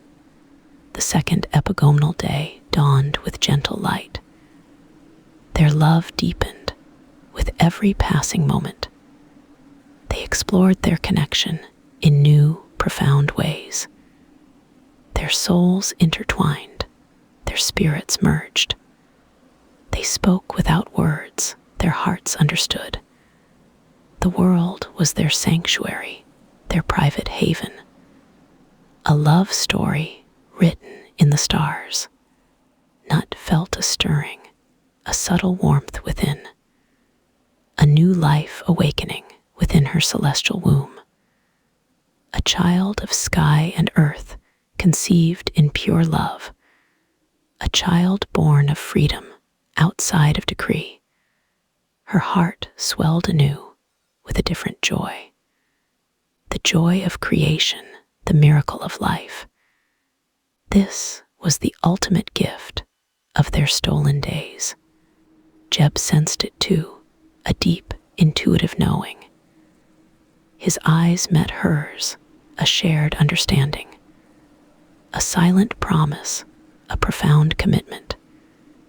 They would protect this life, this precious new soul, born of their love in defiance of fate. A testament to their bond, unbreakable, eternal. Their family growing in secret, sacred ways. The third epigomenal day brought a sense of wonder. The world around them seemed to rejoice. The rivers sang louder, the winds whispered secrets. The trees swayed gently in happy communion. Every living thing felt their shared bliss. Nature itself celebrated their forbidden love. A harmony spread across the land. Nut felt the vibrant life within her quicken. A son, she knew, would soon grace their world. A child of strength, a child of purpose. She envisioned his form even then. His spirit strong, his presence powerful. She smiled softly at the thought of him, her heart overflowing with maternal love. The fourth epigomenal day was filled with quiet anticipation. The cosmic hum intensified, a subtle shift. The time was drawing near for their firstborn. Nut prepared herself for the sacred event. Jeb remained by her side, a steadfast anchor. His presence a comfort, a source of strength. Together they faced this new beginning. And so Osiris was born on this sacred day. The first of their children, a glorious son. He emerged into the world bathed in soft light, a beacon of hope, a promise of renewal. Nut held him close, her heart bursting with love. Jeb gazed upon him with profound adoration. Their love had created a new divine being. The fifth and final epigomenal day was bittersweet. It marked the end of their precious time, but it also brought another new life. Isis was born on this final day, a daughter of beauty, a goddess of magic. Her eyes sparkled with ancient wisdom. Nut and Jeb rejoiced in their second child. Their family now too, a growing legacy. As the last day waned, a faint shadow fell. The light of Khonsu began to recede. The normal calendar prepared to resume.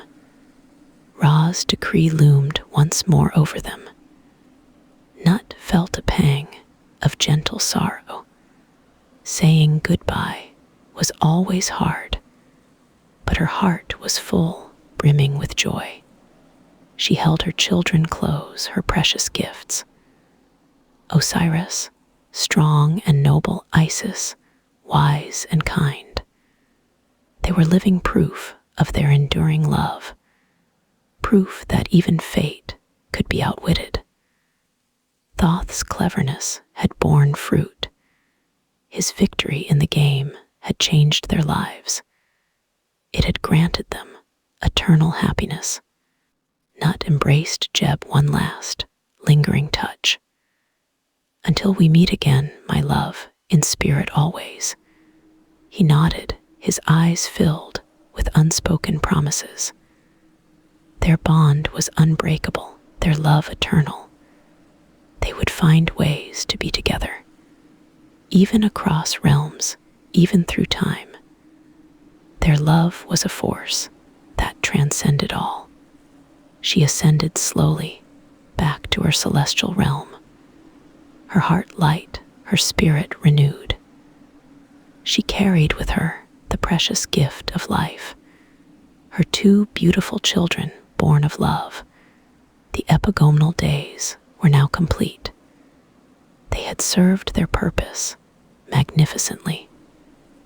They had brought forth a new generation. The cosmos settled back into its rhythm. The 360-day year resumed its steady course. Ra, unaware, continued his daily journey. He never suspected the secret births.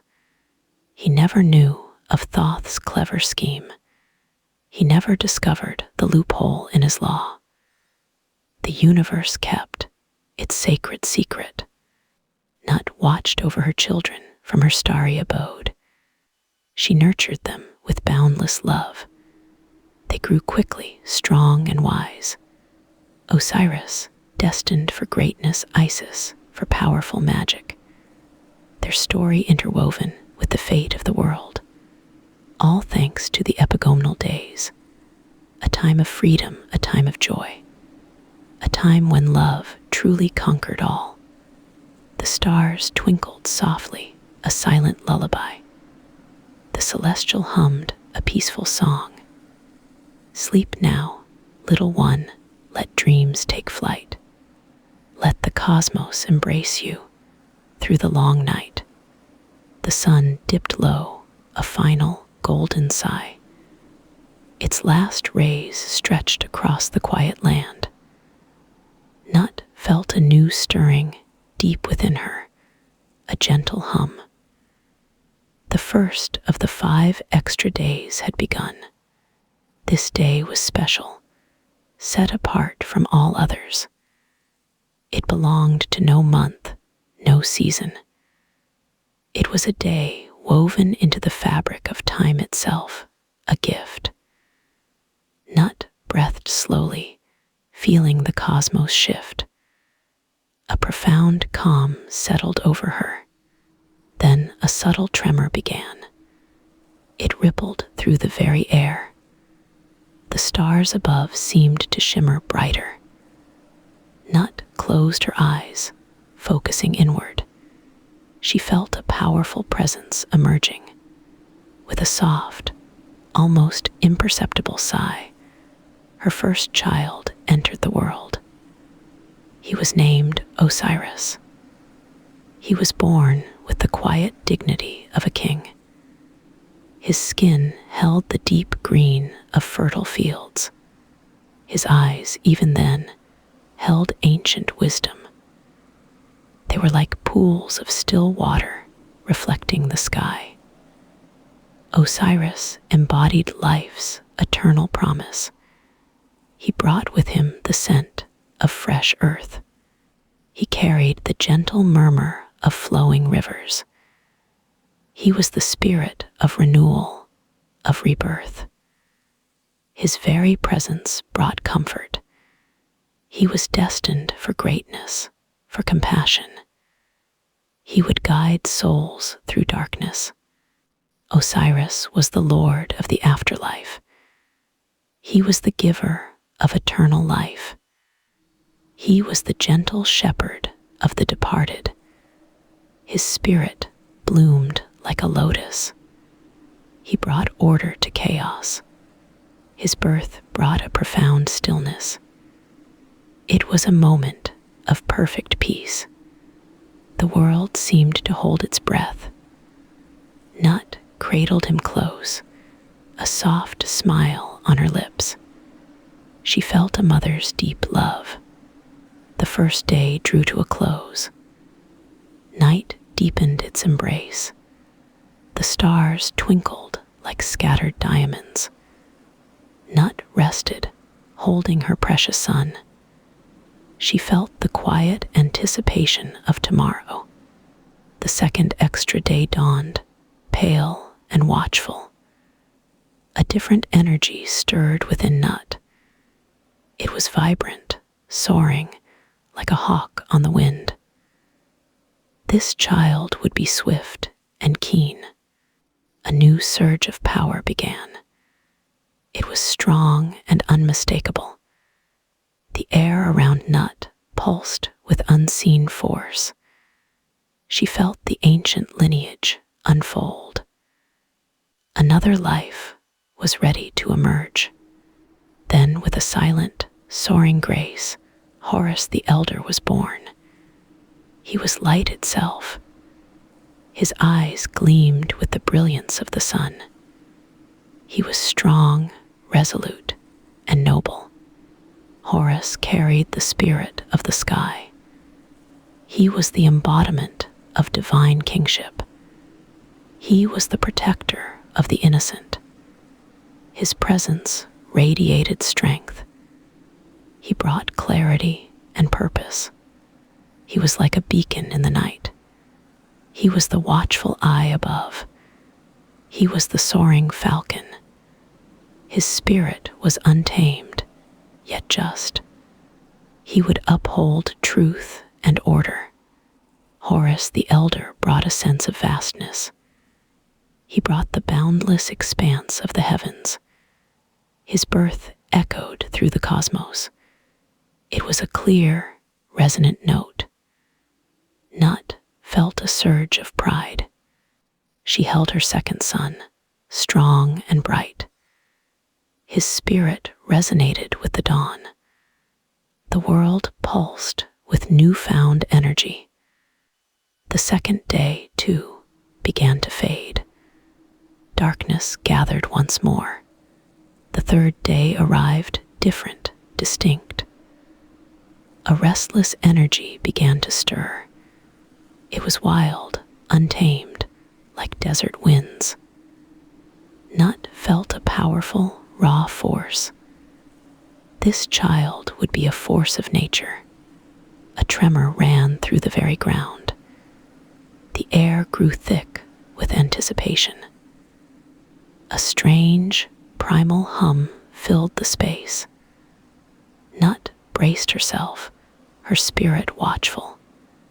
She knew this birth would be unlike others. Then, with a sudden, forceful surge, Set was born. His skin was the color of the desert. His eyes held the fierce gleam of a storm. He was wild, chaotic, and powerful. Set embodied the untamed forces. He was the spirit of disruption. He was the god of deserts, of storms. His presence brought fierce energy. He was strong, unpredictable, and vital. He was the adversary, the challenger. He was the necessary shadow. He was the fierce wind that reshapes. His spirit was unyielding. He brought change, sometimes violent. Set's birth brought a raw, primal energy. It was a powerful, unsettling force. The world vibrated with his arrival. It was a discordant, yet necessary, chord. Nut felt a complex mix of emotions. She held her third son, fierce and untamed. His spirit was a whirlwind.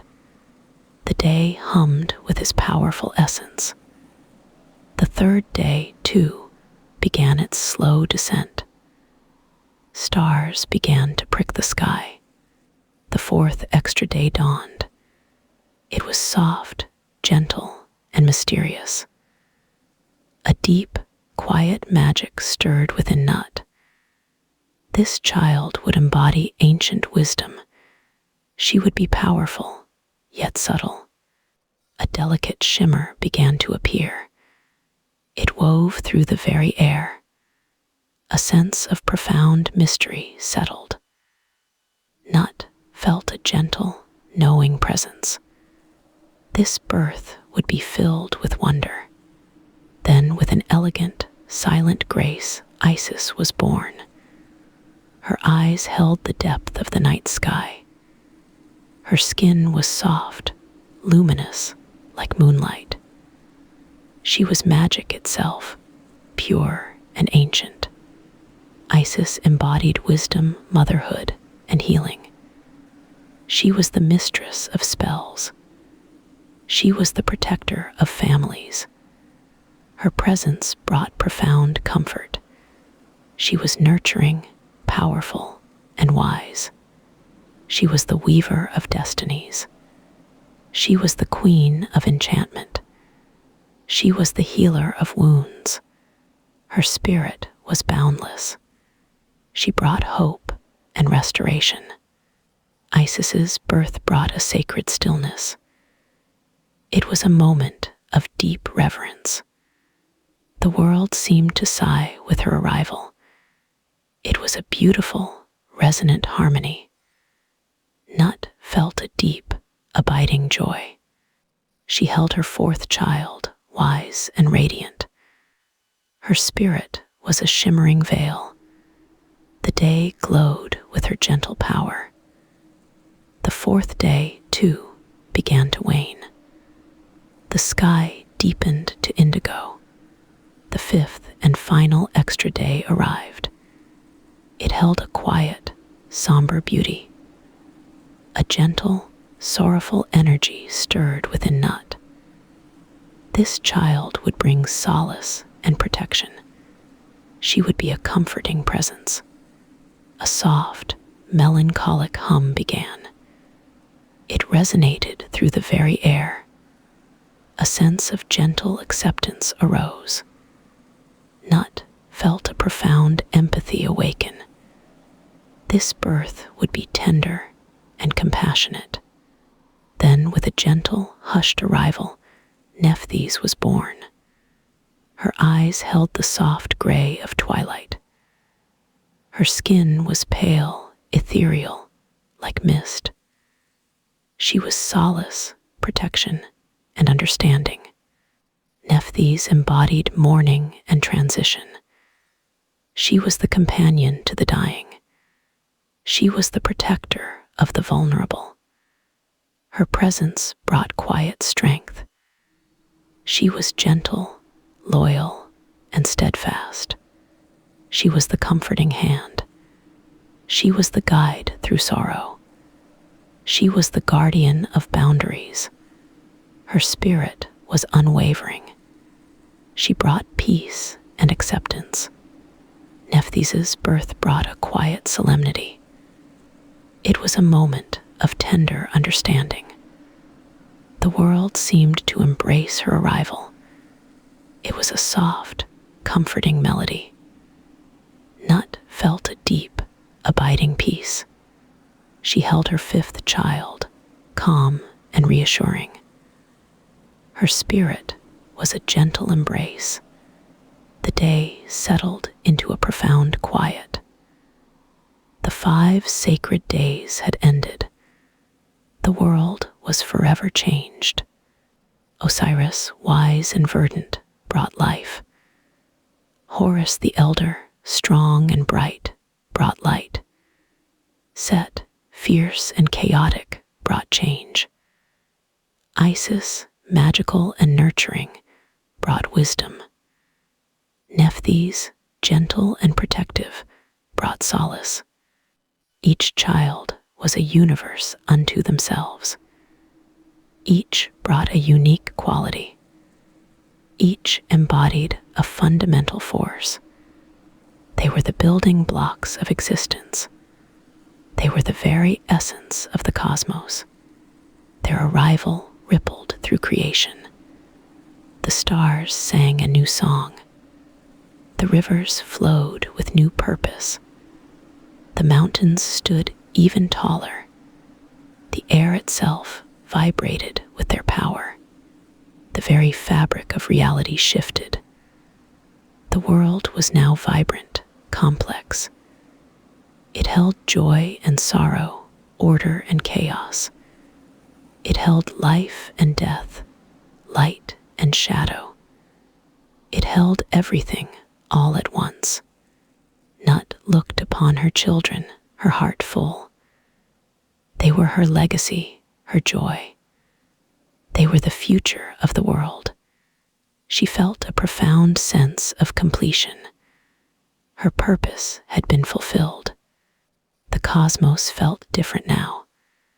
It was richer, deeper, more alive. The energy of creation pulsed. The world was a tapestry, newly woven. It was intricate, profound, and beautiful. The quiet night descended fully. The moon cast a silvery glow. The stars shimmered like distant hopes. Nut held her precious children close. Her breathing was soft and even. Sleep began to claim her. A gentle tiredness settled. She drifted, surrounded by her loves. The world outside was hushed. Only the soft whispers of night remained. The air grew still and cool. A gentle breeze sighed through the trees.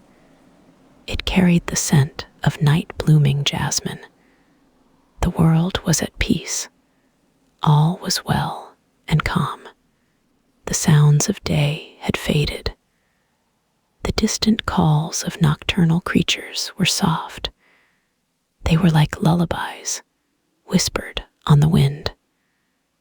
The world was wrapped in slumber. Nut's dreams were peaceful. They were filled with starlight. They were filled with the laughter of her children. They were filled with the promise of tomorrow. Sleep held her gently. The universe spun onward silently. It carried its precious cargo. It carried the sleeping world.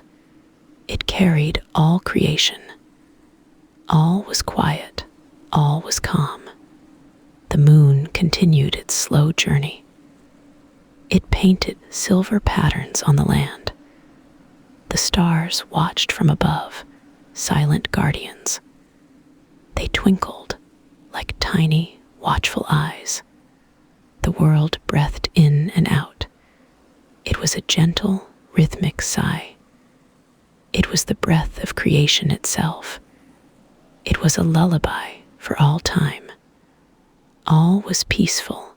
All was well. Drift deeper into that quiet space. Let your own breath slow. Let your thoughts soften and fade. The night holds you gently. It is a soft, warm embrace. Imagine the quiet, starlit sky. Imagine the gentle, cooling air. Feel the softness of your bed. Let every muscle relax. Let every worry melt away. You are safe and you are warm. You are held by the night. You are surrounded by peace. All is quiet, all is calm. All is well, and you are loved. The world sleeps around you. It is a comforting presence. It is a soft, silent guardian. Let yourself drift deeper and deeper into the quiet, peaceful night. Let the images fade gently. Let the story settle within you, like soft dust settling on a quiet surface. Let peace fill your heart. Let sleep claim you now. The night is long and tranquil. It holds only rest. It holds only peace. It holds only quiet dreams. Drift, drift, drift into deep, restorative sleep. Ra's golden light pulsed violently. His rage, a tangible heat, scorched the very air around him. The sun god, lord of creation, felt a betrayal so profound it shook his divine core. Nut, his own granddaughter, had defied his sacred decree. He had forbidden her love for Jeb. He had declared their union an imbalance. He had sought to maintain the ancient order, his order. Now 5 new gods existed. 5 new beings born outside his planned dominion. Their very existence was an affront. His fiery gaze swept across the celestial expanse. He saw the shimmering forms of Osiris and Isis. He saw Set, dark and brooding. He saw Nephthys, gentle and watchful, and Horus the Elder, a fledgling falcon, already soaring with quiet grace. A tremor ran through the cosmos. Stars flickered nervously. The celestial river, usually calm, churned with unseen currents. Ra felt the tremor too. It was a tremor of his own making, a divine earthquake of indignation. Nut, his voice boomed, a thunderclap across the heavens. How could you defy me? His golden aura flared, momentarily blinding. Did you not hear my command? Did you not heed my warning? Nut, though smaller in stature, met his gaze with unwavering resolve. Her starlit eyes, usually so soft, held a new, steely glint. She stood with Jeb, their hands intertwined, a silent testament to their unbreakable bond. Jeb, the earth god, stood tall beside her. His form, usually solid and unyielding, now seemed to shimmer with a quiet strength. He was ready to face Ra's wrath, ready to shield his beloved. Ra's divine anger simmered. He had expected remorse. He had expected fear. He had expected immediate repentance. Instead, he found only a quiet defiance, a steadfast love that seemed to mock his authority. "This cannot be," Ra muttered, his voice dropping to a dangerous whisper. "This disruption, this chaos, it threatens the very fabric of existence." He gestured with a hand wreathed in solar fire. "These new beings, they are an anomaly." He paced the celestial platform, his steps echoing like distant drums. His thoughts, usually clear and decisive, now swirled with a confusing mix of fury and dawning realization. He had been so certain of his power. He had been so confident in his wisdom. Then a flicker of memory. Thoth, the moon god, the keeper of knowledge, the master of words. Thoth, who had played dice with the moon. Thoth, who had extended the year. A cold dread began to seep into Ra's fiery anger. He remembered the subtle shift in the moon's cycle. He remembered the extra days, woven seamlessly into the fabric of time. He remembered his own bewilderment, his inability to account for the sudden change.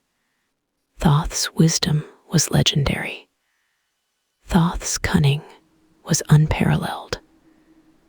Ra had always respected Thoth's intellect, even admired it. But now, that respect curdled into a bitter understanding. He had been outwitted, not by brute force, not by overt rebellion, but by a whisper of a plan, a clever manipulation of time itself. Thoth had not defied him directly. Thoth had merely found a loophole, a clever way around his decree. The realization hit Ra with the force of a supernova. His anger, though still potent, began to shift. It was no longer a pure, righteous fury.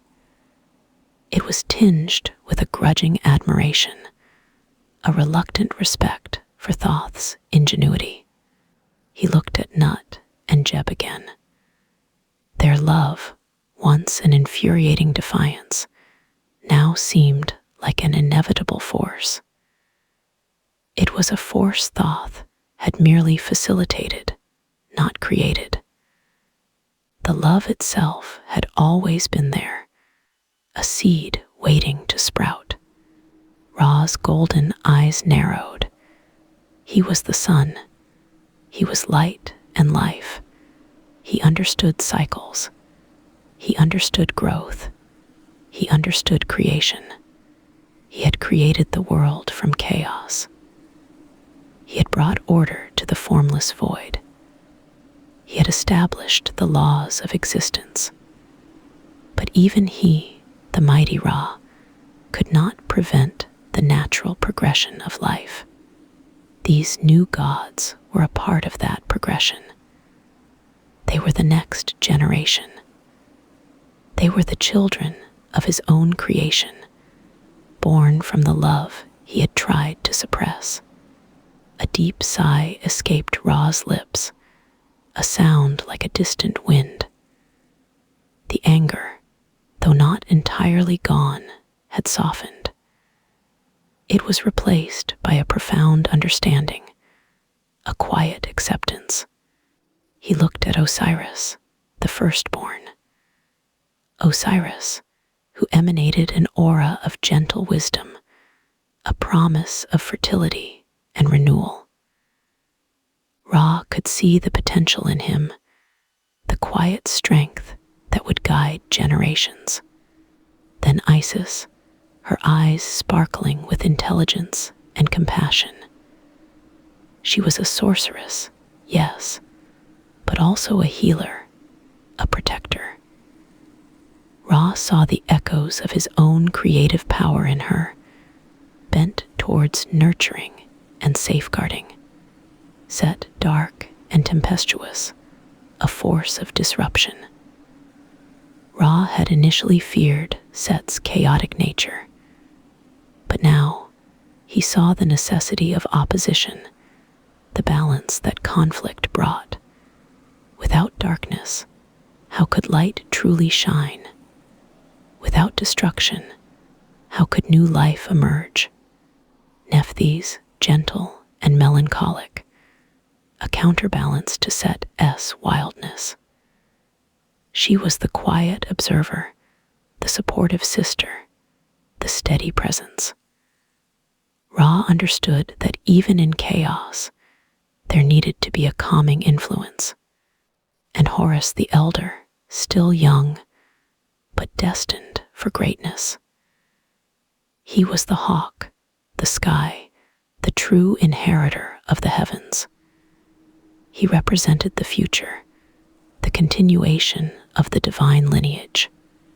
Ra, the all-seeing, began to see the intricate tapestry being woven. He had focused on the single thread he had tried to cut. But Thoth, with his clever hands, had simply rewoven it, creating a new, stronger pattern. The universe was vast. It was ever expanding. It was constantly evolving. Ra had always been the prime mover, the ultimate architect.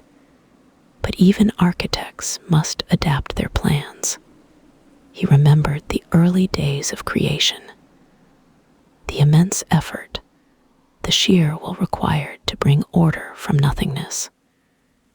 He had shaped mountains, carved rivers, ignited stars. He had given birth to the first gods, Shu and Tefnut, the air and moisture. He had watched their love blossom, seen their children, Jeb and Nut, come into being. He had seen the world flourish under their gentle care. He had seen the balance they brought, the interplay of earth and sky.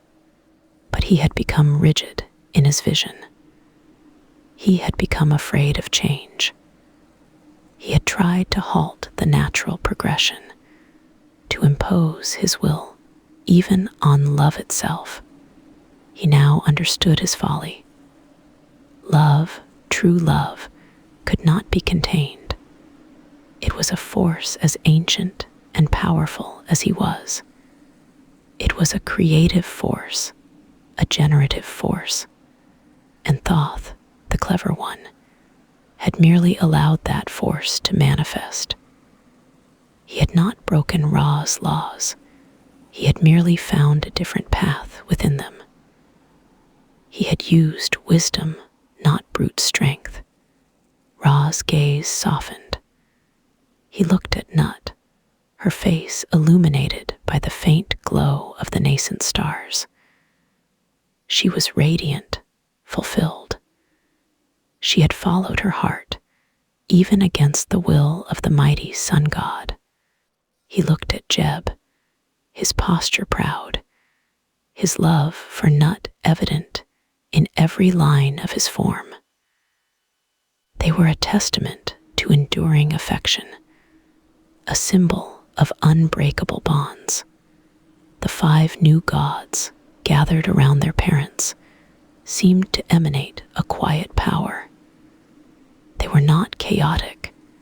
They were not destructive.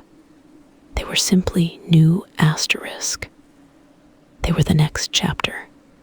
Ra felt a strange sense of relief wash over him. The burden of his indignation, the weight of his anger, began to lift. It was replaced by a quiet awe, a profound respect for the universe's endless capacity for creation. He had sought to maintain order by preventing change. But order, he now realized, was not static. It was dynamic. It was the harmonious flow of countless elements, constantly shifting, constantly evolving. These new gods were not a disruption to that order. They were a part of it. They were the natural evolution.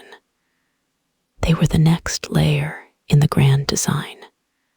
Ra's golden light, which had pulsed with fury, now settled into a steady, warm glow.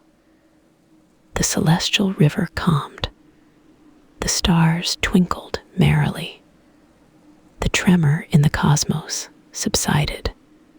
Thoth, Ra murmured, his voice softer now, tinged with a reluctant admiration. You are truly cunning. He almost smiled. You played the long game. He looked at Nut and Jeb. He looked at their children. He saw the future unfolding, a future he had tried to prevent, but which now seemed inevitable, and even, perhaps, beneficial. Osiris, with his promise of rebirth and the afterlife. Isis, with her wisdom and healing touch. Set, the necessary force of change and challenge. Nephthys, the quiet strength and support. Horus the Elder, the new dawn, the continuation of the sky. Each brought a unique aspect, a necessary balance to the divine tapestry. They filled roles that Ra had not even conceived of, roles that would become vital to the world's unfolding story. Ra, the creator, understood balance better than anyone. He understood light and darkness, day and night, life and death. He had brought these dualities into existence. Now he saw new dualities emerging. Order and chaos, creation and destruction, love and loss. These new gods embodied these complex forces, not as destructive elements, but as integral parts of the cosmic whole. He had been so focused on his own singular vision. He had been so intent on preserving what was asterisk. He had forgotten that true divinity, true power, lay in embracing what could be. The sun god, embodiment of all light, felt a new dawn breaking within himself. It was not a dawn of anger, but of understanding. It was not a dawn of rigid control, but of expansive acceptance. He had been outmaneuvered, yes, but in being outmaneuvered, he had learned. He had grown. He had seen the greater pattern, the more intricate design. His power remained undiminished. He was still Ra, the supreme god, the source of all life. But his perspective had widened. His understanding had deepened. He extended a hand, not in anger, but in a gesture of quiet acknowledgement. The gesture was not towards Nut and Jeb, but towards the vast, unfolding cosmos. Let it be so, Ra said, his voice resonating with a newfound calm. Let the new order take its place. His golden light shimmered, not with fury, but with the quiet majesty of acceptance. The celestial spheres hummed with approval. The universe itself seemed to breathe a sigh of relief. The tension that had gripped the heavens dissipated like morning mist. Ra watched the 5 new gods, already beginning to find their footing in the vast expanse.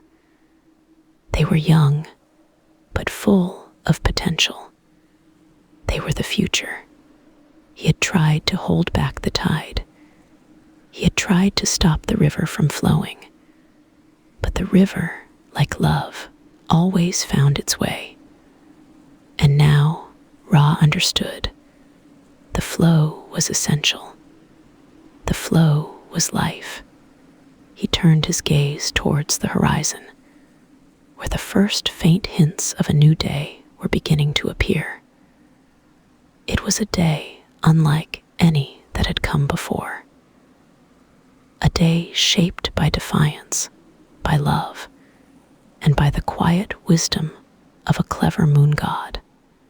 And Ra, the sun god, the ancient one, was ready to embrace it. He was ready to shine his light upon this new world, this new order, this new chapter in the grand, unfolding story of creation. His acceptance was not a defeat, but a profound victory of understanding. The gentle breeze whispered through the cosmos. It carried the scent of starlight and nascent dreams. Nut and Jeb stood together, their forms now perfectly aligned. They were no longer separated by Shu's watchful presence. A profound peace settled upon them, their hands intertwined, a silent testament to their enduring love. This was a love that had defied ancient decrees. It had blossomed despite cosmic opposition. Their eyes met, reflecting galaxies of shared memories. Each glance held a universe of understanding. Around them, their children stirred. Osiris, the eldest, glowed with an inner warmth. He possessed a quiet strength. Isis, his brilliant sister, shimmered with boundless wisdom. Her gaze was already keen. Seth, the wild one, pulsed with untamed energy. He brimmed with vibrant, raw power. Nephthys, gentle and kind, radiated compassionate grace. She offered soothing comfort. And finally, Horus the elder, he was a beacon of fierce determination. His spirit burned brightly. These 5 beings were not just children. They were the very fabric of a new world. They were the promise of tomorrow. They represented a profound cosmic shift. Their existence heralded a fresh beginning. The universe itself seemed to sigh with contentment. Nut's gaze softened as she looked at them. Her heart swelled with maternal pride. She had carried them within her. She had nurtured them through difficult times.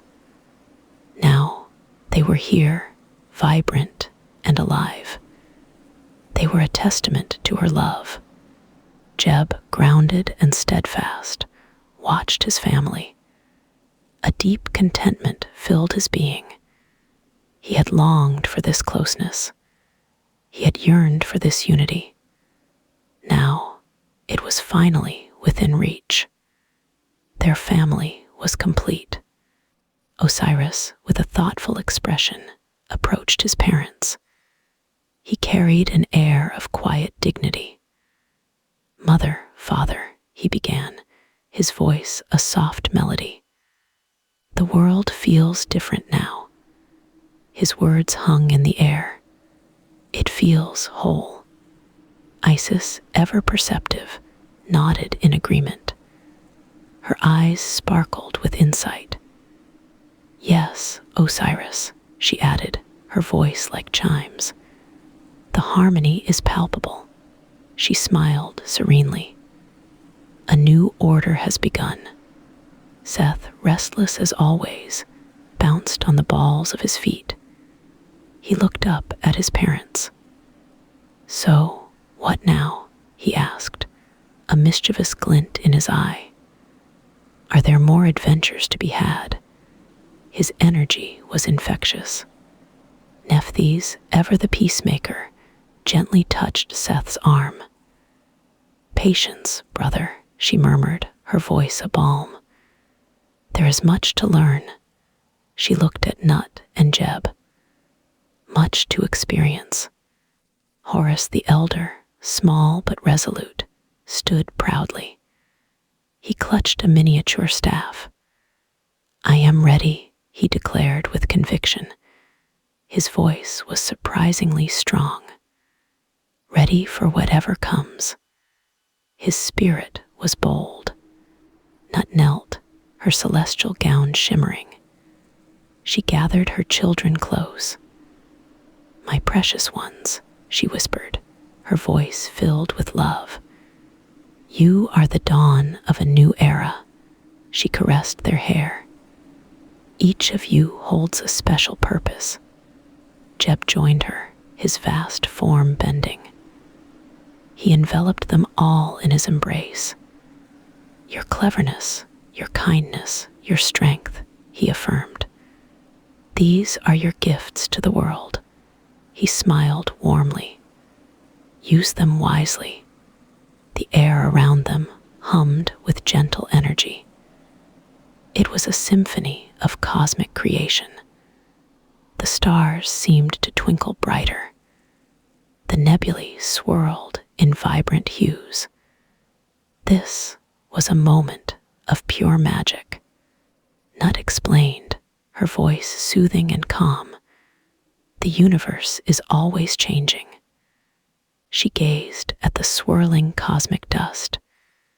"It is always unfolding." Her words were profound. "And you, my darlings, are part of that unfolding." Jeb added, his voice resonating deeply.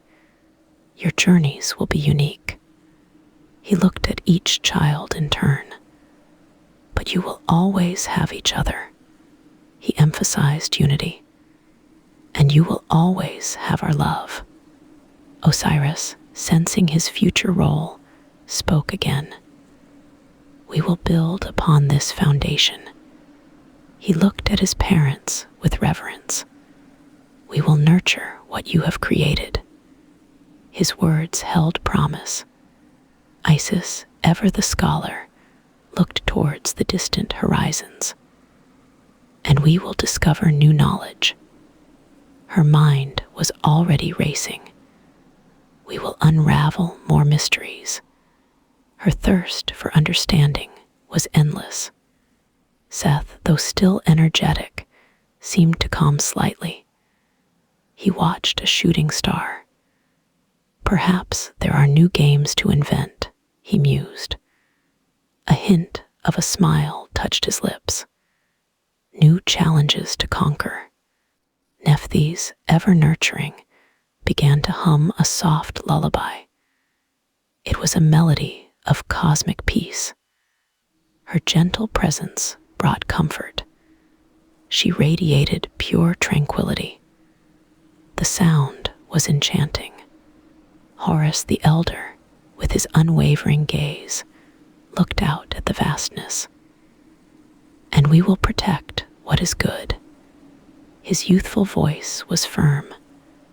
"We will ensure harmony endures." His conviction was strong. Nut and Jeb exchanged a loving glance. Their hearts truly beat as one. The long separation was a distant memory. Their bond was now unbreakable. This moment was perfection. The cosmos itself seemed to breathe in rhythm with them. Each breath was a gentle sigh. It was a cosmic lullaby. The universe was content. All was well. Nut then spoke of the intricate dance of life. "Every creature, great and small," she began, her voice soft, "plays a part in this grand tapestry." She spoke of interconnectedness, from the smallest star mote to the largest galaxy. Jeb added, his voice a comforting rumble, "And every heart holds a unique song." He spoke of individuality, a melody that adds to the cosmic chorus. He celebrated diversity. "Listen closely, and you will hear it." Osiris, ever the empath, closed his eyes. He listened deeply.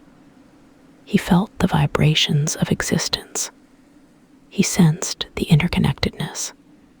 He understood the profound truth. Isis, with her keen intellect, began to devise new constellations. She saw patterns in the chaos. She found order in the stars. Her mind was a boundless realm. Seth, with his boundless energy, leaped and spun. He created playful cosmic eddies. He painted fleeting nebulae with his movements. He found joy in motion. Nephthys, with her nurturing touch, gently guided stray comets. She soothed agitated planetary rings. She brought solace to lonely stars. Her compassion was endless. Horus the Elder, with his unwavering spirit, practiced his stance. He imagined defending distant suns. He envisioned protecting nascent worlds. His purpose was clear. Nut watched her children, her heart overflowing. Their paths are their own, she murmured to Jeb, but their roots are intertwined. She spoke of enduring family, forever bound by love. Jeb nodded, a profound sense of satisfaction washing over him. And our love, he added, his voice deep, is the very soil they grow from. He emphasized their foundation. Strong and eternal, the celestial light softened further. It cast long, gentle shadows. The cosmic colors deepened. A peaceful twilight descended. It was a beautiful sight. Nut then shared a quiet wisdom. Remember, my dears, she whispered, even in the darkest night. She spoke of hope. The stars still shine. Her words were a beacon. Jeb added, his voice imbued with ancient knowledge. And even the smallest seed, he spoke of potential, can grow into the mightiest tree. He believed in growth, given time and care. Osiris, with his inherent understanding of cycles, nodded slowly. He grasped the profound meaning. He understood the rhythm of life. He embraced the natural flow. Isis, with her thirst for truth, sought out the faint whispers of creation. She listened to the echoes of beginnings. She pondered the mysteries of existence. Her mind was ever active. Seth, with his vibrant spirit, found a new game to play. He chased a fleeting meteor shower. He laughed with joyous abandon. His exuberance was contagious. Nephthys, with her calming presence, began to weave a blanket of starlight. She crafted it with gentle threads. She infused it with peace. It was a gift of comfort. Horus the Elder, with his watchful eyes, surveyed the cosmic expanse. He stood as a silent guardian. He embraced his future role. His resolve was firm. Nut pulled her children closer again. She held them tenderly. You are masterpieces of creation, she whispered. Her voice was pure love. Each one of you. Jeb enveloped them all in his vast embrace. And together, he affirmed, his voice resonating deeply. You are the universe's greatest treasure. He spoke of their collective worth, our most precious gift. The moment lingered, suspended in cosmic time. It was a perfect tableau, a family united, a love triumphant, a new harmony established. It was truly beautiful. Nut then spoke of the power of cleverness. It is not just strength, she explained softly. That shapes the world. She emphasized intellect, but also ingenuity. Her wisdom was profound. Jeb agreed, his voice a gentle rumble. And the wisdom to know, he added, when to act and when to wait. He spoke of discernment. That is true power. Osiris, already a leader, understood the weight of responsibility. He felt the pull of his destiny. He embraced his future role. His spirit was ready. Isis, ever resourceful, began to catalog the cosmic flora. She identified new starflowers. She named shimmering nebulae. Her intellect was boundless. Seth, with his wild imagination, conjured fantastical cosmic creatures. He shaped them from stardust. He gave them playful personalities. His creativity was boundless. Nephthys, with her nurturing heart, built tiny star nests. She prepared them for nascent souls. She offered comfort and warmth. Her compassion was infinite. Horus the Elder, with his unwavering gaze, practiced his defensive maneuvers. He honed his protective instincts. He prepared for future challenges. His dedication was absolute. Nut smiled, a celestial light in her eyes. Our journey was long, she mused, and full of challenges. She acknowledged their struggles, but it led us here. Jeb squeezed her hand gently, and every step, he affirmed, was worth it. He spoke of enduring love, to be with you, my love. The stars twinkled a little brighter. The cosmic dust swirled in celebration. The universe rejoiced. Harmony reigned supreme. All was right. Nut then spoke of the enduring nature of family. No matter how far you travel, she said, or how grand your destinies, she spoke of unwavering connection. You will always be family. Jeb added, his voice a comforting reassurance, and our love for you. He spoke of eternal affection. Will shine like the brightest star. He promised unwavering support. Forever and always. Osiris, with his sense of duty, vowed to uphold their legacy. He would honor their sacrifice. He would cherish their love. His commitment was profound. Isis, with her quest for knowledge, would share their story. She would record their triumphs. She would preserve their wisdom. Her dedication was complete. Seth, with his boundless energy, would fill the cosmos with laughter. He would bring joy to all corners. He would lighten every burden. His spirit was infectious. Nephthys, with her gentle spirit, would offer solace and healing. She would mend broken hearts. She would soothe troubled souls. Her kindness was endless. Horus the Elder, with his unwavering resolve, would stand as their protector. He would guard their peace. He would ensure their harmony. His courage was immense. Nut and Jeb watched their children, their hearts full.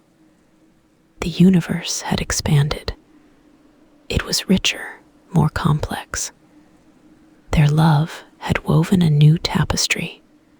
The gentle lullaby of the cosmos continued its soft melody.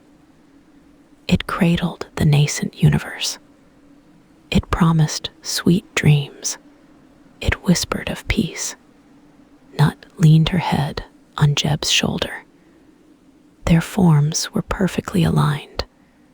Their souls were intertwined. They were finally at peace. Jeb wrapped his arms around her. He held her close. The universe was their home. Their love was its foundation. All was calm. The stars above them glittered like scattered diamonds. They reflected the quiet joy.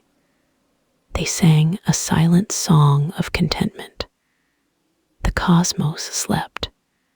Nut closed her eyes, a soft smile on her lips. She felt the warmth of Jeb's embrace. She felt the presence of her children. She felt complete. Jeb kissed her forehead, a tender gesture. He felt the gentle rhythm of her breath. He felt the deep connection between them. He felt profound peace. The cosmic winds whispered their story. A tale of forbidden love. A journey of perseverance. A triumph of family. It was a beautiful legend. And as the universe settled into its peaceful slumber, Nut and Jeb remained. They were the sky and the earth. They were love and harmony. They were eternal. Their story drifted through the cosmos. It touched every star. It warmed every planet. It whispered to every sleeping soul. It was a bedtime tale, a tale of love's enduring power, a tale of cleverness's triumph, a tale of family's unbreakable bond, a tale for all time. The universe breathed a soft, final sigh. It was a sigh of contentment. It was a sigh of peace. It was a sigh of dreams. And as you drift to sleep, remember this. The love of Nut and Jeb, the sky and the earth, forever embraces you. It holds you safe. It holds you sound. Sweet dreams, little one. May your sleep be peaceful. May your dreams be bright. May your heart be full. Rest well. If these whispers brought you rest, you're welcome to subscribe for more calm tales. A gentle, like also guides fellow night owls here.